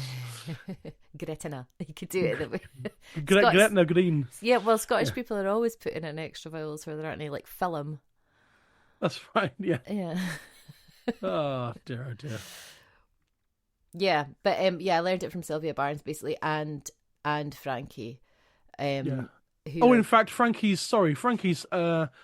this is the book, the notes in the book, My Song Is My Own, to which Frankie sang the version of in there. Mm-hmm. The note says, unmarried relationships not only coexisted openly with marriage for many centuries, but the position of an unmarried wife was legally recognised in Scotland until the 13th century. Yeah, and I think like common law practices are much more robust in Scotland than they are in England, even still. Yeah. Well, I mentioned this to Sandra because you get a lot of songs, a lot of folk songs, including a couple we come up on the podcast so far, where there's all mentions of promise. That's not the promise that you gave me. Yeah, that sort of thing. And I mentioned with Sandra a long time ago, the idea of a promise, the word promise in quotes, was kind of equivalent to, in some places, marriage, but usually engagement at least. Plighted troth. Exactly. If you are promised to someone, that's as good as married. That's what he calls it in the version of Lady Margaret that I sing. You know, when the night visiting version of Lady Margaret. Oh yeah. Yeah, he says, Margaret, oh Lady Margaret, he says, for love or charity will you give me back the plighted troth that once love I gave thee. Oh yeah. And there's your sworn truth. That's right. There's an extra long version of Lord Bateman that I sing from the scene of Gordon Hall called Lord Becket, because he believed that it stemmed from Thomas Becket's father. That actually was the story of Thomas Becket's father. And in that version, he obviously cobbled that together from lots of different sources. And there's a bit in it, the whole thing about, if I give you a ship and everything, and you'll go away, will you? After 7 years, remain mine. I think, and he says, "In 7 years, I will plight thee my troth." Yeah, in that version. So yeah, it's all there and dotted around. Is that in Percy's? It's quite maybe. I don't know. I couldn't remember. Wow. It's certainly one of the child ones, or one of the. I think there might be something like that in one of the two Anna Gordon versions of right. young Becky, young Becky. Yeah. Mm-hmm. But I'm not sure about anything else. But anyway, that's the idea of a promise is very much intertwined with the idea of marriage and engagement. That in some cases they are basically the same thing. Yeah. Although in modern, it doesn't appear that that's the case in this song. I don't think anybody gave anybody any promises. Well, no, indeed. But in modern day parlance, we don't think of the word promise to mean that, and so sure. It can seem a bit odd to modern ears when you hear of a promise in an old song and you're not familiar with that concept. Yeah. Can throw people up a bit, but as you say, in this ballad, yes, doesn't quite mean that to anyone. Well, yeah, I think that the impression that I always got is that she's stolen. Yes, indeed, because that's right. We spoke about this again with Sandra. Peggy Seeger's one even starts with a précis verse, a kind of previously on, as it were. The Injuns stole fair Annie away as she walked by the sea. Lord Thomas for her a ransom paid in gold and silver fee. So some versions do explain. There's some sort of overtone of obligation from her towards him, right? So whether she was stolen or whether she ended up with him, or there seems to be some pressure on some kind of either social, financial sort of pressure for her to stay. You can imagine him saying in Peggy's version, the situation is well, I paid for you to be released from something much, much worse, and so you owe me, right? And in the version that I sing, he says, I took you as a waif woman and I'll leave you as the same. So the implication is that she's been lifted up in some way by this association, and so she shouldn't complain. And there was never any question of them being married because she's of insufficient status. But then it turns out that that's not true, right?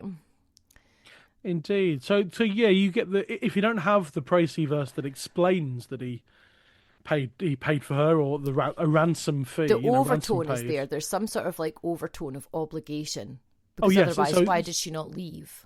Indeed. So you get that. So it could be that, or there's also, it implies, possible arranged marriage, that sort of thing. Totally. Maybe. But the whole kind of fundament of it is that they're not married.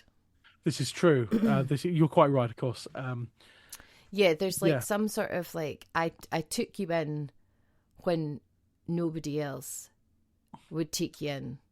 Yeah. And you should be grateful. But I think that he's either told her that, and that's something that she's just always believed, and he's known all along that it's never been true.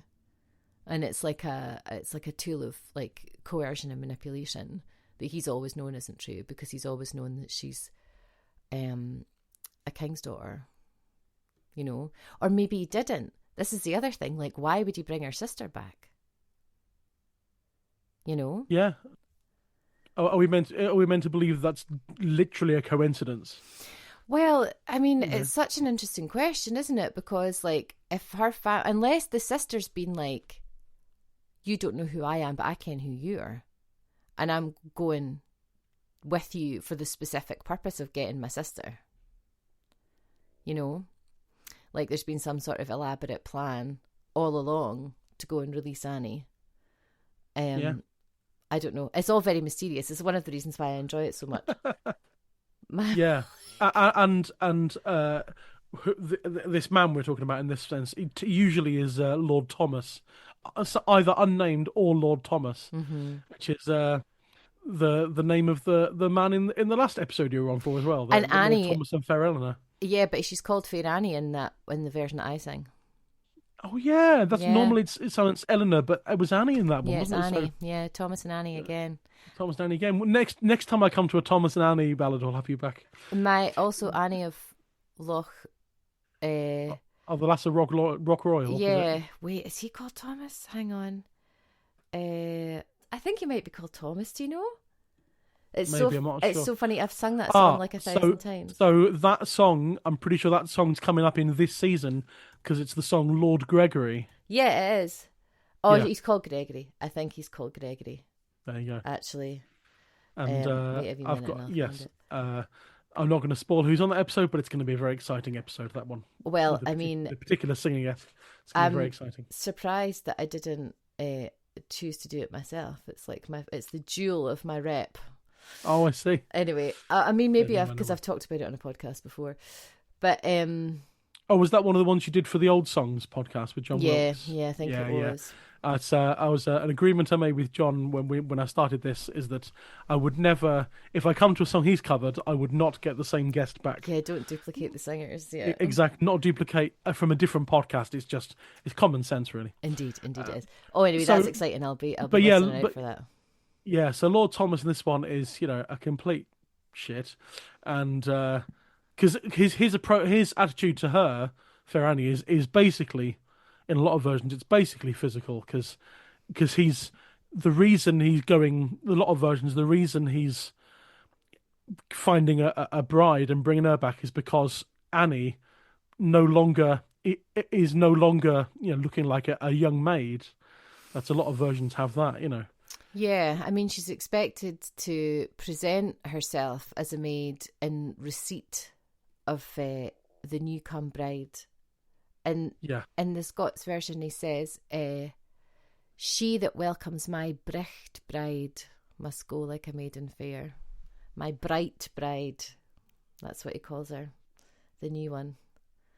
Like the implication that she's shiny and new. And Annie's not. And Annie's also pregnant. Yeah, with either the 7th or 8th child, depending on which version you're in. Born 7 sons by you. It's the 8th in my version. Is your each one? Because, some of the ones I've born 6 and the 7th one is on its way. Yeah. And looking at the lyrics for Peter Bellamy's one, because that's the one that's readily to hand. Thomas saying, I don't think he's Thomas in that one, but he's it's unnamed. But nevertheless, you must live a maiden's life when I bring my new bride home. And her response is, how can I look maiden-like when maiden I am none? Yeah. For 6 fair sons have I had by you, and a 7th coming on. Yeah. I have borne 7 sons by thee, and I am with child again. How can I? Well, I mean, it makes more sense in Scots to the rhyme. Like, how can I gae maiden-like when maiden I am nane? For I have borne 7 sons by you, and I am with child again. There you go. Yeah. Really. I think her attitude towards the children in the face of this kind of massive upheaval of like status and protection and I guess the kind of relative safety of captivity, right? Again, like the tone of the captivity is really ambiguous for me. Like, how much is the of her own will, like, anyway, but all of that kind of the primacy that she has in the home is like completely undone, and her attitude towards the children is really revealing, Yeah, you get lots of verses. You get the verses about I'm looking at some words. If my 7 sons were 7 young hares running on yon lily lee, and I myself were a good greyhound, soon worried would they be. Yeah, and immediately before that, in Frankie Armstrong's one, I think, if my 7 sons were 7 young rats running on the castle wall, and I were a grey cat myself, I soon should worry them all. Yeah, I'm sure that there's 3. I'm sure there's another one. I only sing that one about the greyhounds. But I think there's another one, you know, that kind of like ballad, like The rule rule of of 3. 3, yeah, Yeah. all these incremental repetition always ends at 3. It seems. Yeah. It's a rule of like public speaking and joke telling and stuff. Establish the form, repeat the form with an exponential twist. That's right. Yeah. Oh, there we go. Certainly, this is the Peter Bellamy one. She has fluted east and she has fluted west and she has fluted loud and shrill. Plays a flute in this version. She wished that her sons were 7 greyhounds and her a wolf on the hill. Yeah, so that's what happens. They get incrementally larger. She wishes that the rat and the cat, the rat and the cat, and the hare and the hound and the wolf, right? And the bog down in the valley. Oh, say this. Sorry, it sounded so much like that. There we go. Dear, oh dear. Oh, that's funny. Thank you. Thank you very much. Thank you very much. That's my inspiration for the day. Completed. Very good. Very good. There's something like really like deeply the overall kind of air of like violence and menace and claustrophobia that hangs over this ballad was like, of course, it being me, something that like really appealed to me about it.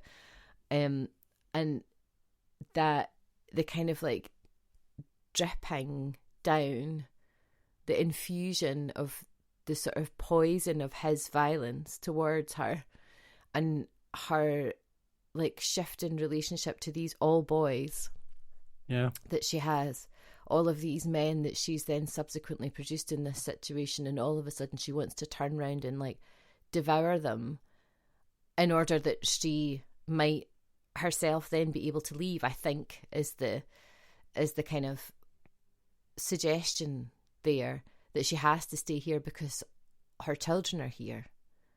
Yeah. And what if her children weren't there? And then like asserting herself in this like role of predator when she's been so disempowered, when she's been predated upon, and she's been so disempowered, and she's just like churning out baby after baby after baby after baby. Like it just all feels like really kind of relatable. Sure. I mean, do you know, like the weight of her burden feels really relatable. Yeah. Would I mean, this is totally sort of just supposition, really. Would her attitude, do you think, be different were it not all 7 boys and were some of them girls? Yeah, I think it would be, right? Yeah. I think it would be totally. I think it's really significant that she's produced all of these sons. I think what's happening is also, so she's doing absolutely everything right. She's being the obedient wife, concubine, lover, whatever. She's being the obedient mother. She's being the obedient household manager. She's being like, she's produced all these sons for him. She's done everything. And now that she's old and worn, he's bringing in somebody new and fresh, even though she's done everything that was ever asked of her. It's no wonder that she wants to burn it all to the ground.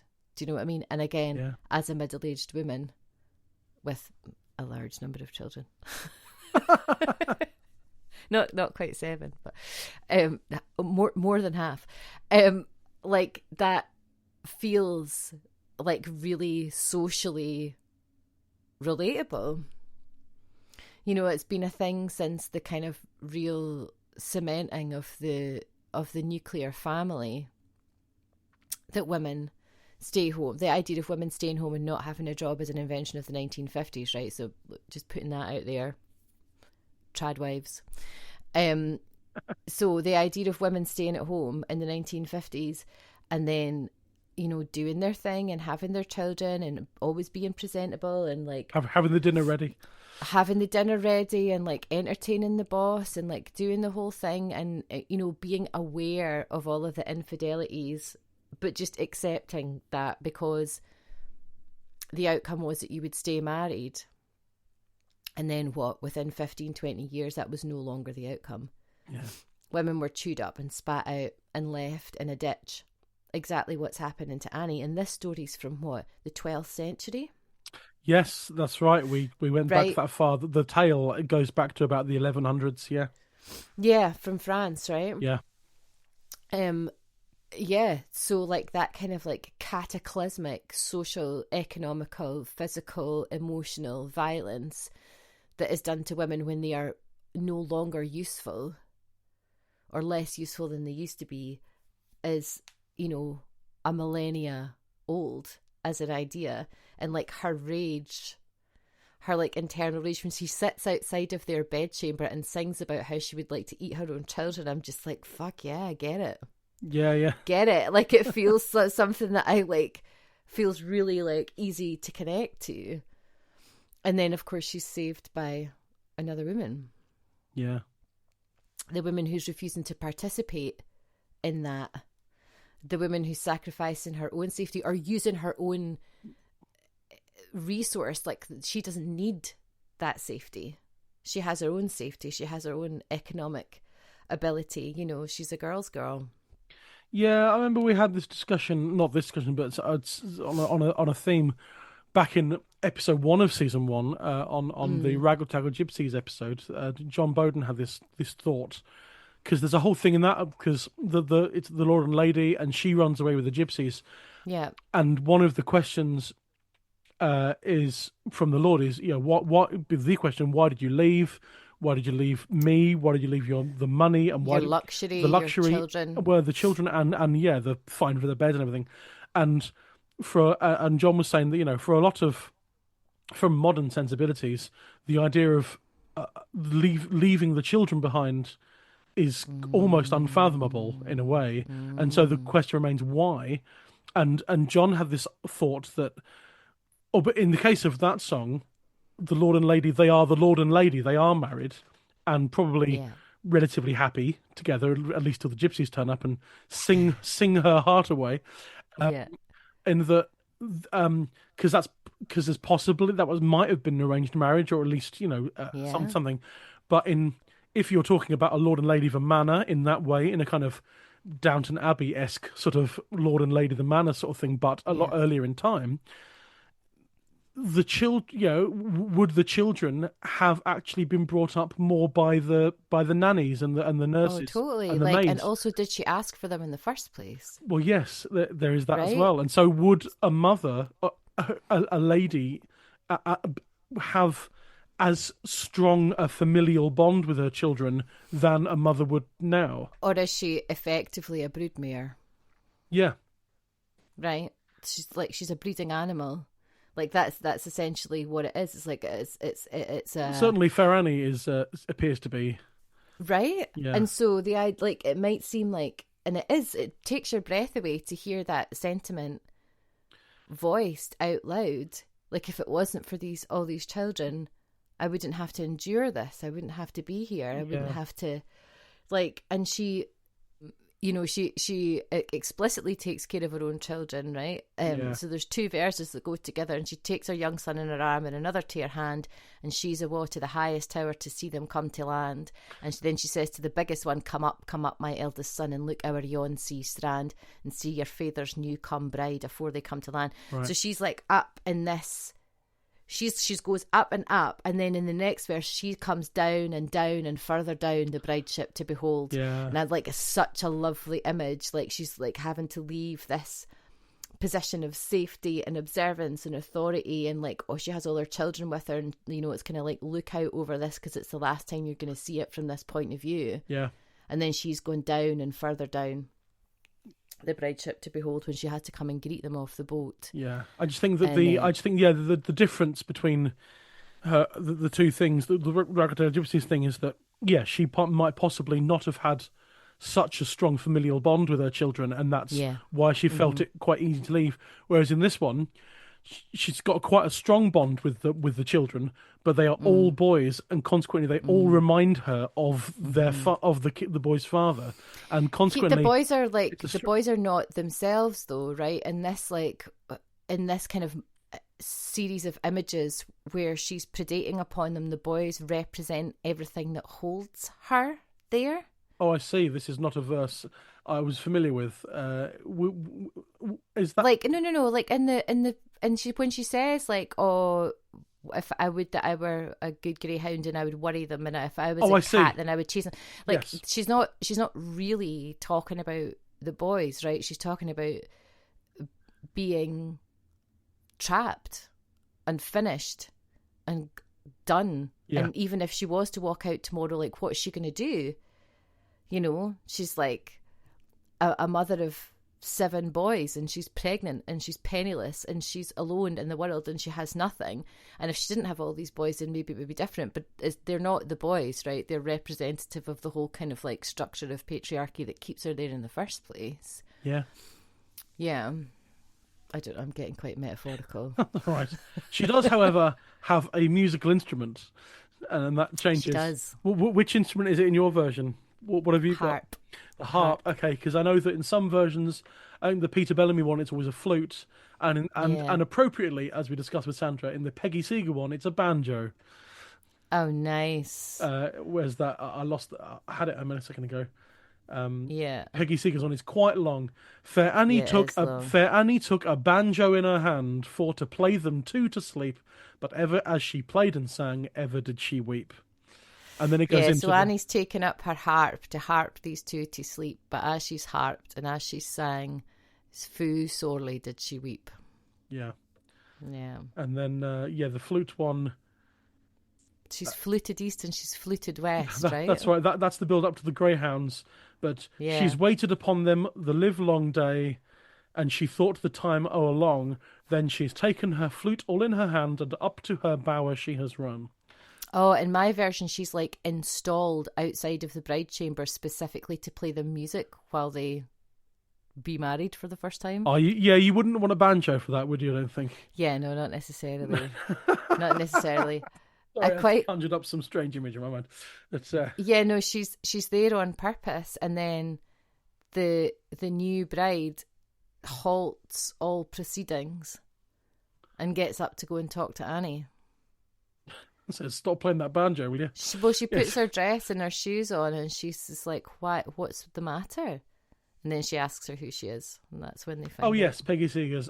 Then up spoke the new young bride from the bride bed wherein she lay. Who is that so sadly sing? Who is that so sweetly play? What is it ails you, housekeeper? Why do I hear such grief from thee? Have you lost them keys from all about your waist? Is your wedding feast all gone?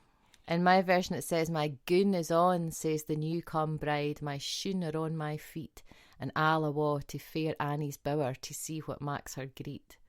And then she says, who is your father, Annie, and who's your mother? Yeah. Although I feel like that might be a big edit point of mine. I think that there's more. And then in Peggy C's one, it's, no, I ain't because my keys are lost. No, it ain't because my feast is gone.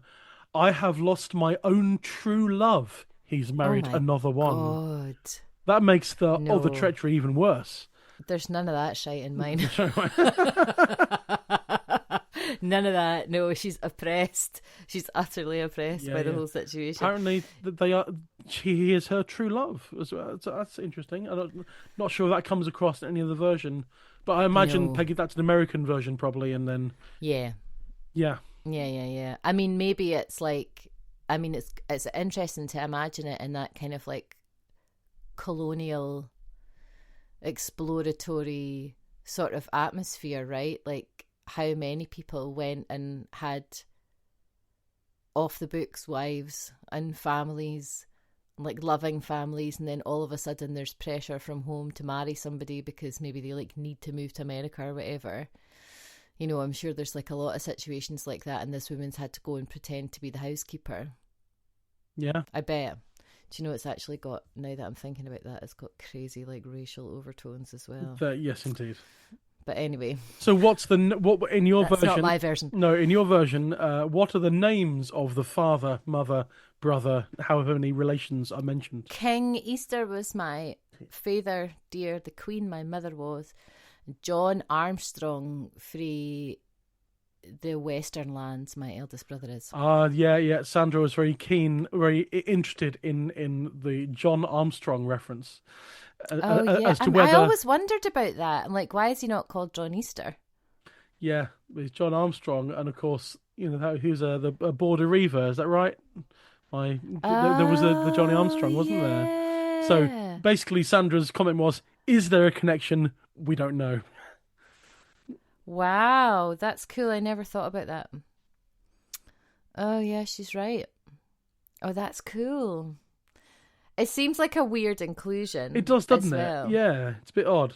But anyway, we'll find out in a few seasons' time.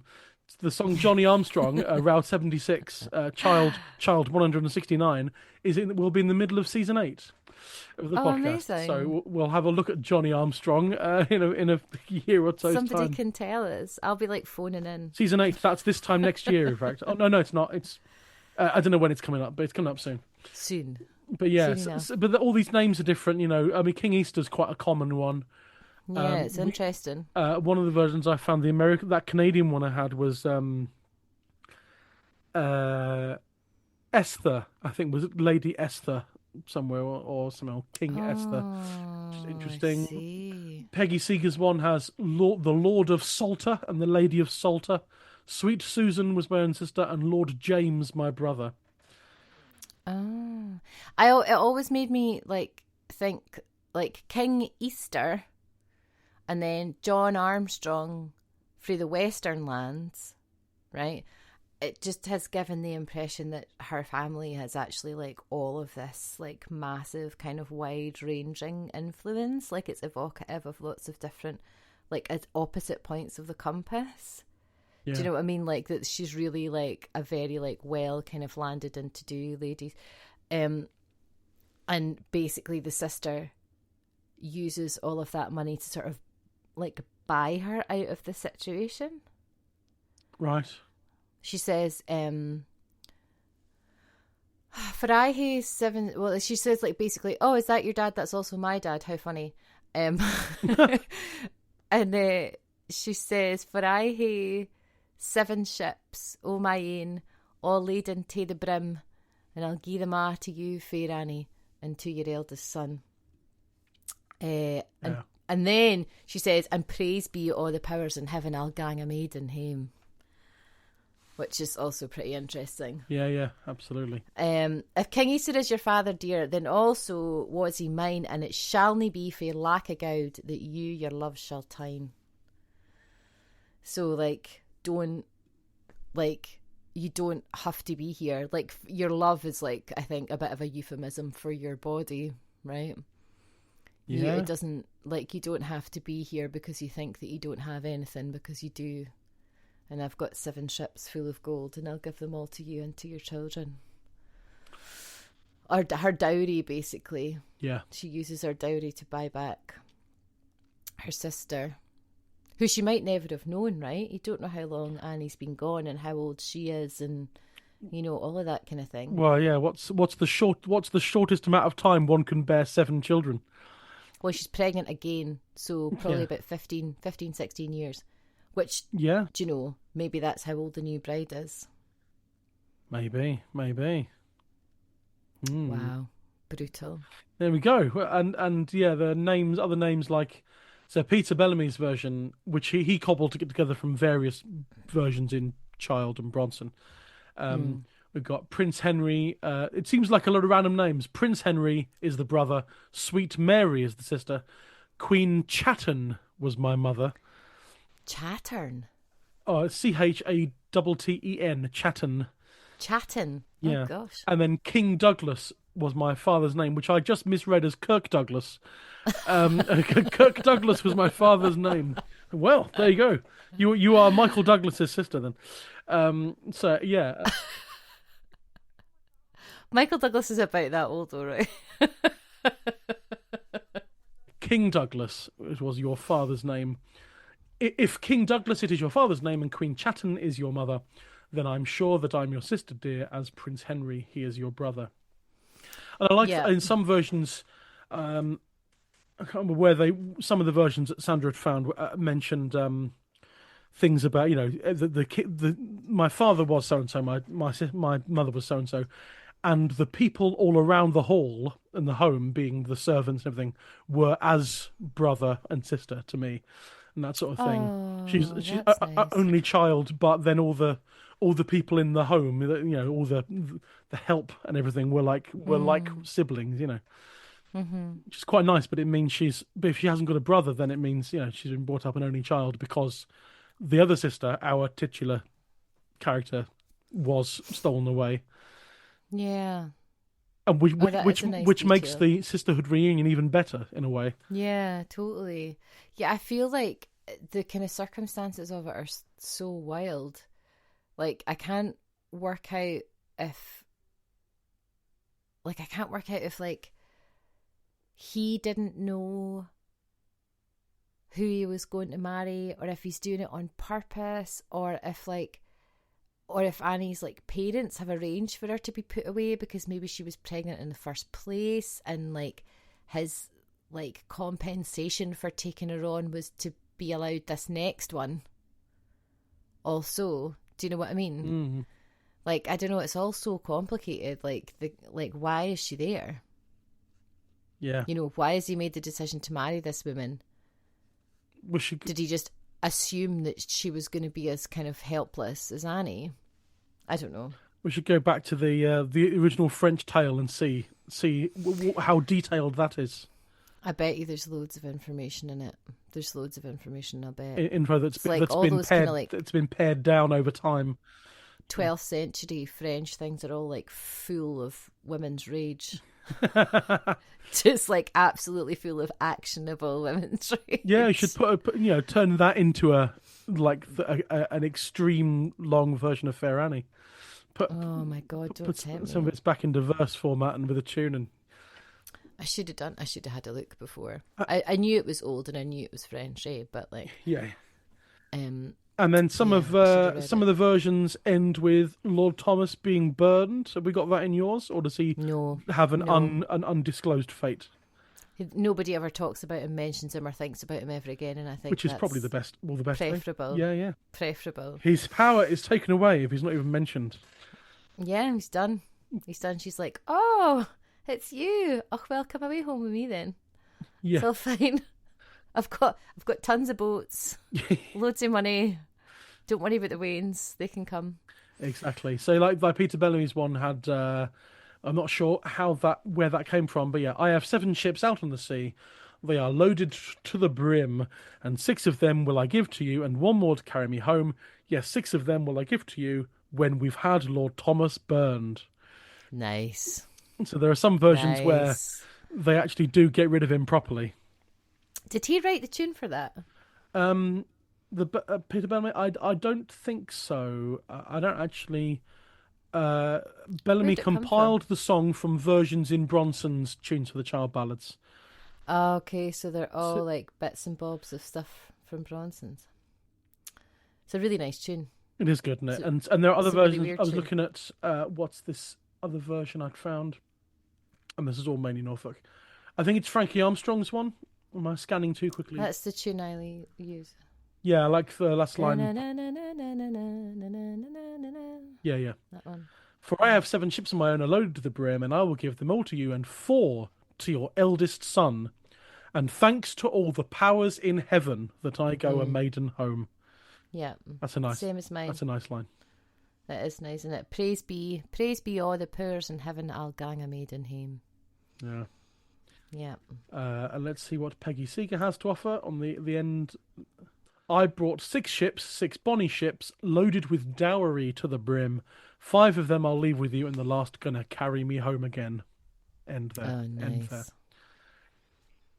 Nice. Oh, there's an extra bit before that. If the Lord of Salter is your father, it's I know he is mine, and you are my sister Annie, and my true love is thine. But take your husband Annie, dear, for you've never been wronged by me, no more than a kiss from your own sweet lips as we come over the sea. As if you'd taken back. Like, I would be like, oh, well, thanks for my boats, and catch you after, I guess. Yeah. Maybe see you on the flip side. None of this, oh, he's my true love. Yeah, no, let's get out. Let's both get out and let's get out together and let's do it now. Yeah. And maybe set him on fire. Miss- Like, that's the energy that I'm here for. Indeed. And I found a version where he's hanged as well. Although No grammatically better for him. incorrect, when we've had Lord Thomas hung, should be hanged. I probably didn't rhyme. No, it doesn't. Oh, it doesn't need to.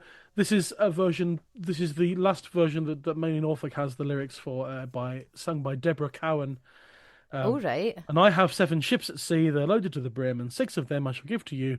When we've had Lord Thomas hung, and 6 of them I shall give to you, and 1 for to carry me home. I mean, yeah, you wouldn't want to have hanged in there. It wouldn't have the nicest scansion. No, I guess not. It is, however, grammatically incorrect, but Well, sure. never let that get in the way of a good song. Right. I don't know about fluting east and fluting west either. She fluted. Yeah, it's all a bit. It's good. It's good sort of artistic license at the very least, you know. So. Yeah.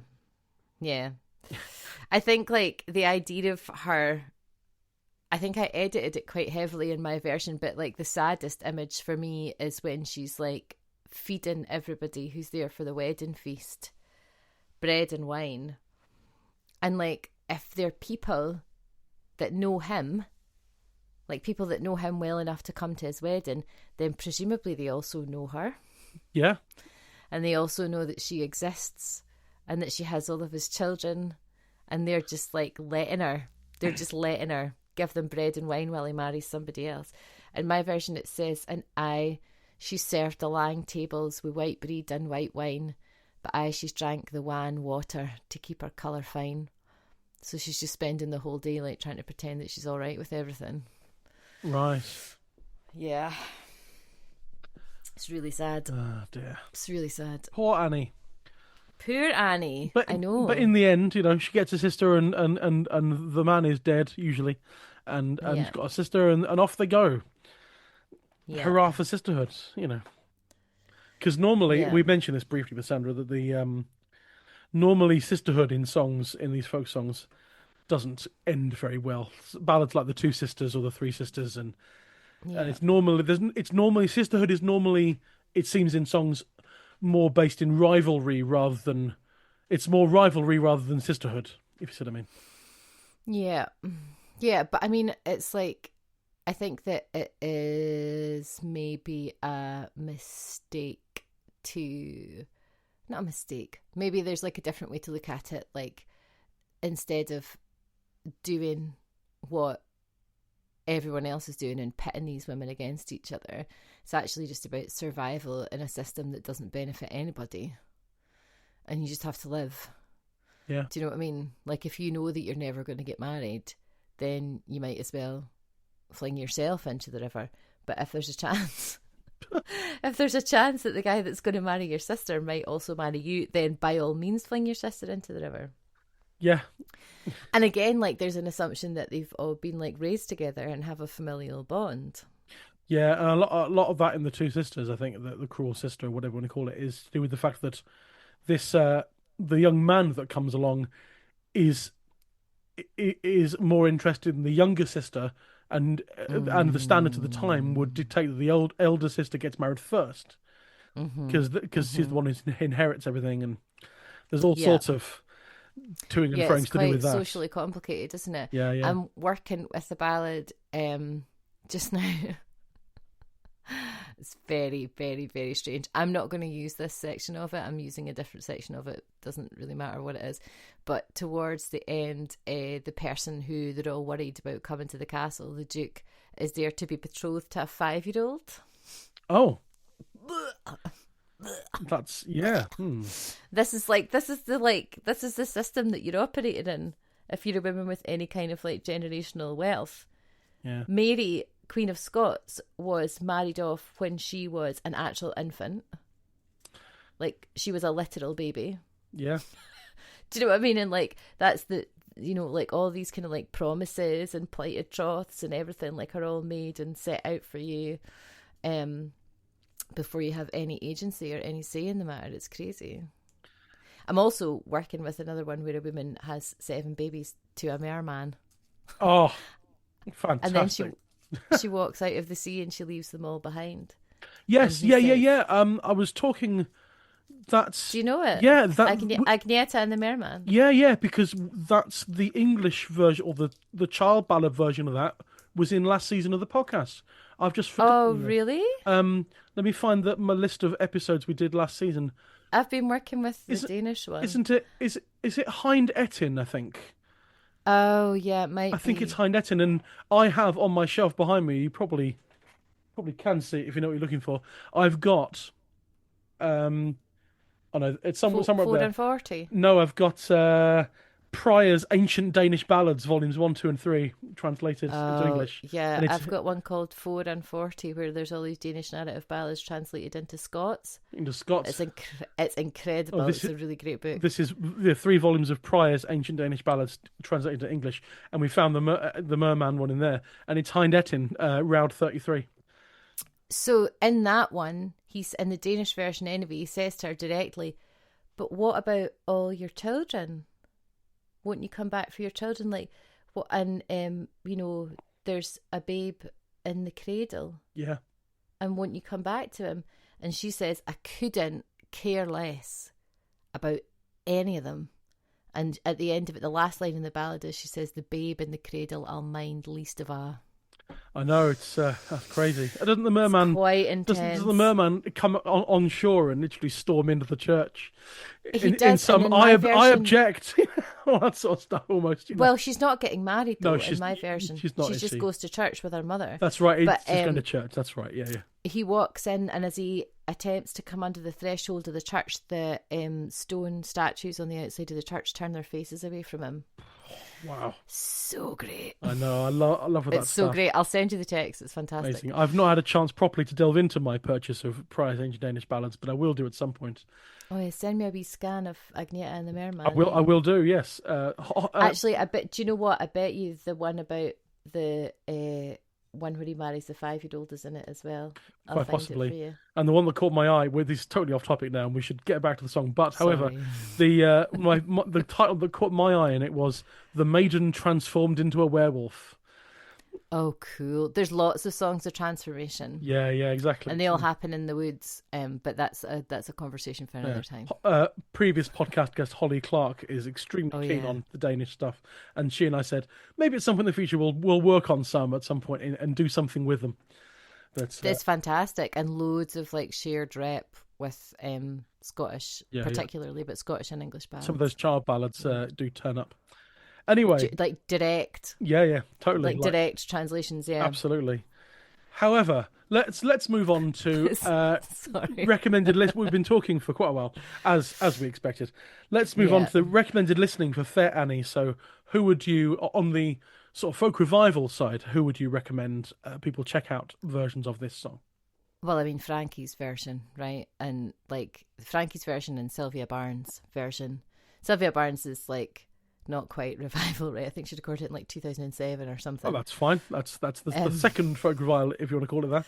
Yeah, and also Ellie Osborne's got a lovely version of it using Pete Bellamy's tune. Oh yeah, that's right. So Frankie's one is on is a 1980 LP, which is the accompanying LP to the book My Song Is My Own. Song Is My Own, yeah. And then Frankie also recorded it in 2008 on an album called Encouragement as well. Oh yeah, that's right. So she did. It's there. Sylvia Barnes one, that's 2007 album on the Green Tracks label called The Colour of Amber. That's such a good record. Oh, I must track that one down. It's such a good record. I confess I've not heard it. I must. Hidden gem. It's a really, really, really great record. Everyone should get it. And Ellie Osborne recorded it in 2011 on her album So Slowly, Slowly Got She Up. Yeah, it's also a really lovely record. Yeah, some good songs there. I must track that one down as well. Yeah, it's really nice. And there are other versions. I mean, There's tons. The Peter Bellamy one is quite a, as I mentioned with Sandra earlier, the Peter Bellamy one is quite a key one for the folk revival. A lot of Peter recorded it on. It came out on a privately issued cassette in 1983 called Fair Annie. Yeah, it's pretty niche, isn't it? But so that was never. It was a private issue of 500 copies, and I'm not entirely sure. I've actually got a digital copy. I'm not entirely sure how, but I've managed to get that. But that track also came out in 1999. There was the anthology called "Wake the Vaulted Echoes," which is Wake the Vaulted Echoes. Yeah, it's a line from a song that Peter used to sing. Yeah, no, I know it. It's lovely. Yeah. And what a nice title. Yeah. I didn't know that there was a compilation called that, though. Yeah, it's 3 discs of stuff from Peter Bellamy, tracks from the official albums, some live stuff, some bootleg stuff, and some ones from the tracks that from recordings that never made it onto like official stuff. And on there is they put Fair Annie on there, so I think that's where a lot of people heard it. Hang on. Is there not a 2-disc thing called Fair Annie that I think is made up of that tape and other stuff? Hang on, let me... A 2 CD thing? Yeah, you're quite right. We've just... there's probably some Bellamy fans shouting at their computer while listening to this. Yeah, because I know that... Because it's a re-release. They did finally release it, didn't they? 1 second. I think... Because it's got his Sweet Lemony on it, which is the one that I sing. And that's yeah, I beg your pardon. Here it is. I found it. Yes, in 2004. Apologies, Bellamy devotees, including Bellamy heads, including me. The Fell Side Records in 2004 put out a 2-disc thing, and the first disc is the album Peter Bellamy, which starts with On Board 98, ends with Nostradamus. Yep. And 4 tracks from the album's recording sessions that never made it out. And the second disc is Fair Annie, is a release of Fair Annie. That's how I've got it, because it came out on CD. Yeah. I'm pretty sure I've got the CD. Yeah. That's how I'd totally forgotten that. I learned my version of Sweet Lemony. That's on the first disc, the Peter Bellamy one. Yeah. But Fair Annie is the second disc. My apologies to everyone out there. I thought I was going mental there. No, you're quite right. You're quite right. I knew it was like a kind of like niche thing, but then I was like, wait a minute, hold on. Isn't that the name of that album? Exactly. Yeah. So there's that, and consequently, Martin Simpson sings. He's recorded it like 3 times, has he? He twice. Twice. Yeah. No, 3 times. You're quite right. 3 times. I thought so. On his 2001 album, The Bramblebriar, 2013 album, Vagrant Stanzas, and possibly some. Because it's possibly somewhere as a else. person who sings 3 songs called Fair Annie, it's a bugger when you're trying to research it to figure out which one is which. And then Martin Simpson made an album in also called Fair Annie 23 called Nothing But Green Willow, and on that album Emily Portman sings it. Yes, but Emily also does a different version of it with Rob Harbron on 2022 album Time Was Away. This is getting very confusing. It's super confusing, isn't it? And that version's called Rosanna, and that's the one that Sandra was right. talking about earlier. That's right. It's good. It's really good. Yeah, and then previous podcast guest Piers Corley, who was on last season as the singer half of Tam. I love Piers. Yeah, he's fantastic. Piers was the singer guest last season for Tam Lin. Of course he was. And is the reason you and I know each other, in fact. Oh my God, that's right. Because back in the lockdowns, Piers was doing, and still occasionally does, these Friday night sort of YouTube sing around sort of things. But it was just, either he would sing some stuff and people would listen and chat, or he'd get occasional guests in. And one time he got me and you in on separate Zoom calls. Both guests on the same show, weren't we? That was right. Funny. In about 2020 or 2021. So Piers is the reason. Did I sing on that? Did I sing Eileen Aroon? You might have done. I was promoting the EP I made called Isolation Quinn at the time. Right. That's right. But that was, so Piers is the reason you and I know each other, which is lovely. But Piers made lots of digital albums in the lockdown period called the Isolation Sessions. We did 3 of them, and on volume 3 it ends with Fair Annie, and that is the Peter Bellamy version. It's such a good tune. Yeah, Piers said, "Oh Lord, Peter Bellamy."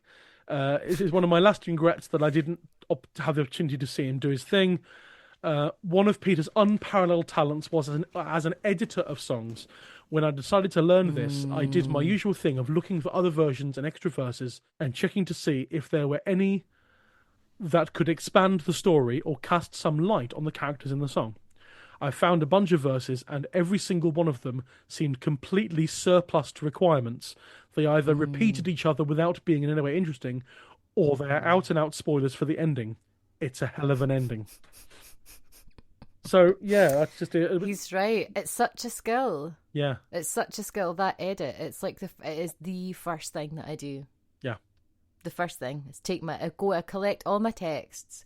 I decide which one is the best to fit the tune, because really I'm like a tune guy, really. Yeah. Like the tune that I want to use. I find the text that best fits the tune, and then I get my red pen out. Excellent. Yeah, I do that sometimes as well myself. Concision. And what a good way to end. I think we'll end there with just Piers's little Steve notes in praise of Peter Bellamy. And there's also your version, the High Priestess and the Hierophant, on the album A Tarot of the Greenwood from 2022. Yeah, and if you're lucky enough to have it on the 7-inch, we released it as a 7-inch. Oh, wow. With the B-side was Mother Go and Make My Bed. Which is a really good. You'll maybe get to that one eventually. Roud 32,444. Fucking hell, okay. Possibly not. Well, it's such a weird one, because like in someone else's sleeve notes for it, they're like, oh, it's like a bit of this and a bit of that and a bit of child this and Roud that and child this and Roud that, and they list about 8 or 9 different songs, and I'm like, maybe it's just its own song. Then by that point, well, Steve Roud. Steve seems to think so. He thinks so, because he gave it a much higher Roud number. Anyway, we'll leave it there. This has been really fantastic. It's lovely to have you back again. And, my pleasure. And yes, I always forget to ask podcast guests this because I'm so focused on the song. Where out there in the world can people find you if people want to hear more of your work?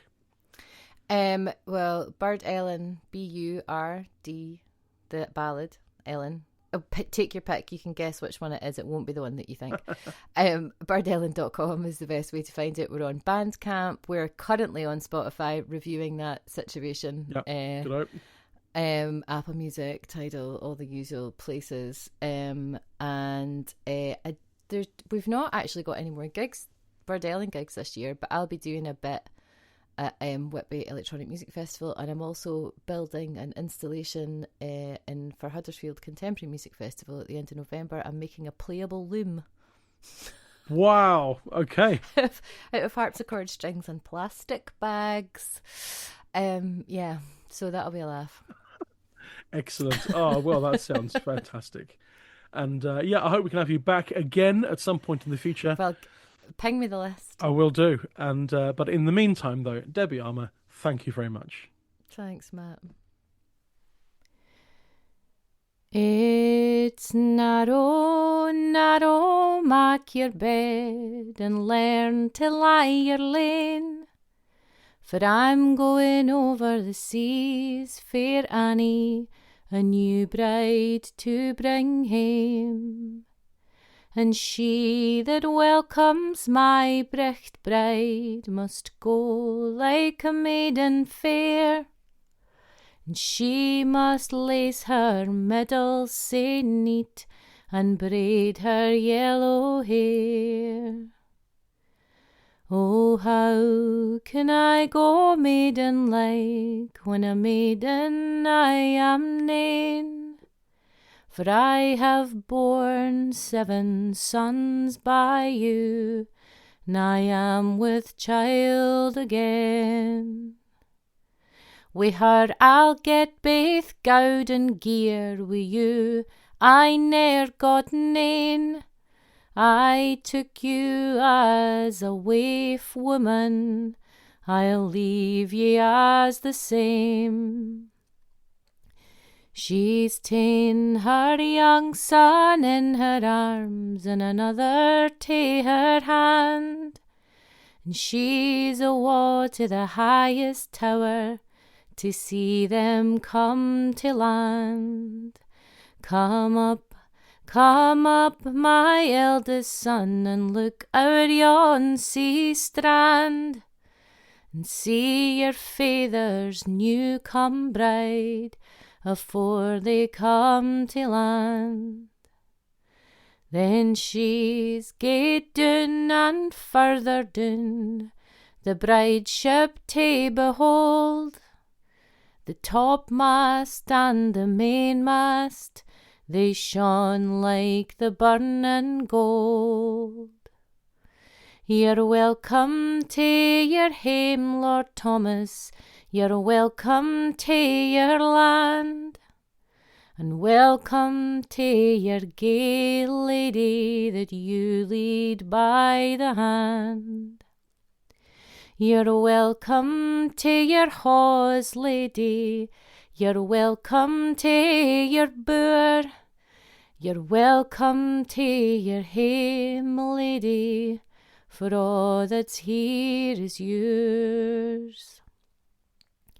And Annie served the lang tables with white bread and white wine, but aye she's drank the wan water to hold her colour fine.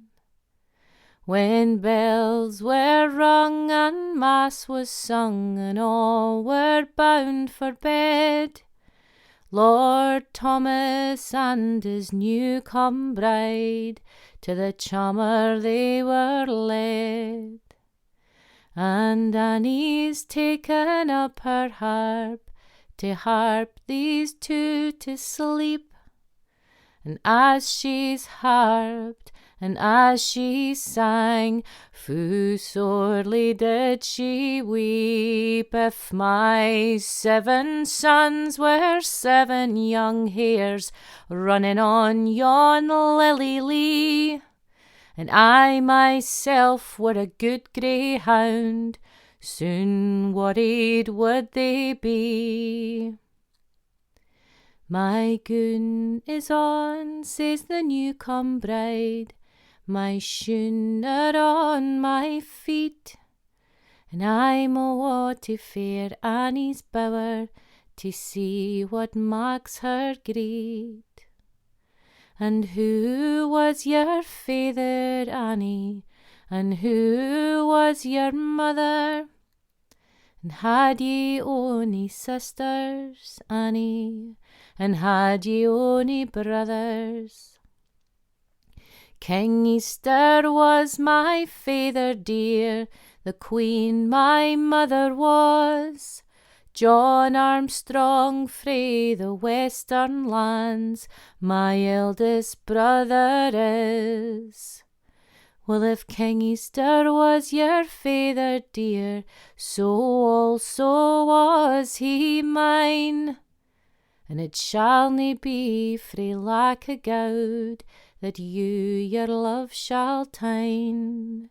For I hae 7 ships o' my ain, all laden to the brim, and I'll gie them a' to you, fair Annie, and to your eldest son. And praise be o' the poors in heaven, I'll gang a maiden hame.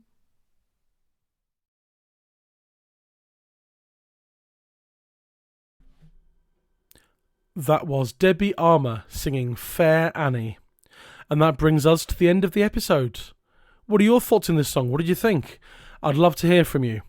If you'd like to get in touch, feel free to drop me an email at intheroud@singyonder.co.uk. That's intheroud@singyonder.co.uk. Or visit the podcast on various social media platforms.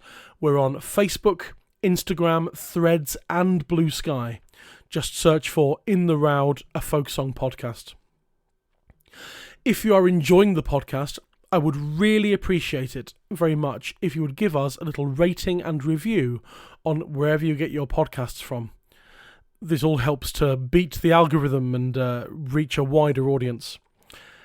On Apple Podcasts, I know it's a main one for a lot of people, there's if you follow or subscribe, that helps a lot, and there's a star rating out of 5 on the main page for the podcast, and you can write a short review as well. A 5-star review would be preferable, but any reviews helps the algorithm do its work. And then on YouTube, you can subscribe and follow, and there's a thumbs up button, please, on the episode, and there's also comments as well. And similar things apply for other podcast apps, I'm sure. But it all helps to reach a wider audience and spread the love for what we're doing here. A few seconds just to tell you about our Patreon. Over on In the Roud on Patreon, we are now in the middle of our current Singer's Choice mini-season, this time with returning singer guest Kirsty Law, where we're covering 3 songs chosen by her. Last week we had an episode on Roud 8702, As I Came In by Fisherow, with song history from Steve Byrne. If you feel so moved to support the podcast financially, then please do head on over to patreon.com/intheroud. That's patreon.com/intheroud. And there you can sign up for either £5 or £10 per month and receive weekly bonus content. This week's Patreon episode comes out tomorrow, that's Thursday 23rd of October. We have the third and last of Kirsty's 3 song choices, so we will be looking at Roud 154, The False Bride, and the song history will be provided by Amy Leach. Sign up to hear this and more at patreon.com/intheroud. In the Roud is a media partner of Veteran, the traditional music label. Although this week's song does not currently feature on any of their releases, you can find details of their extensive catalogue on their website veteran.co.uk.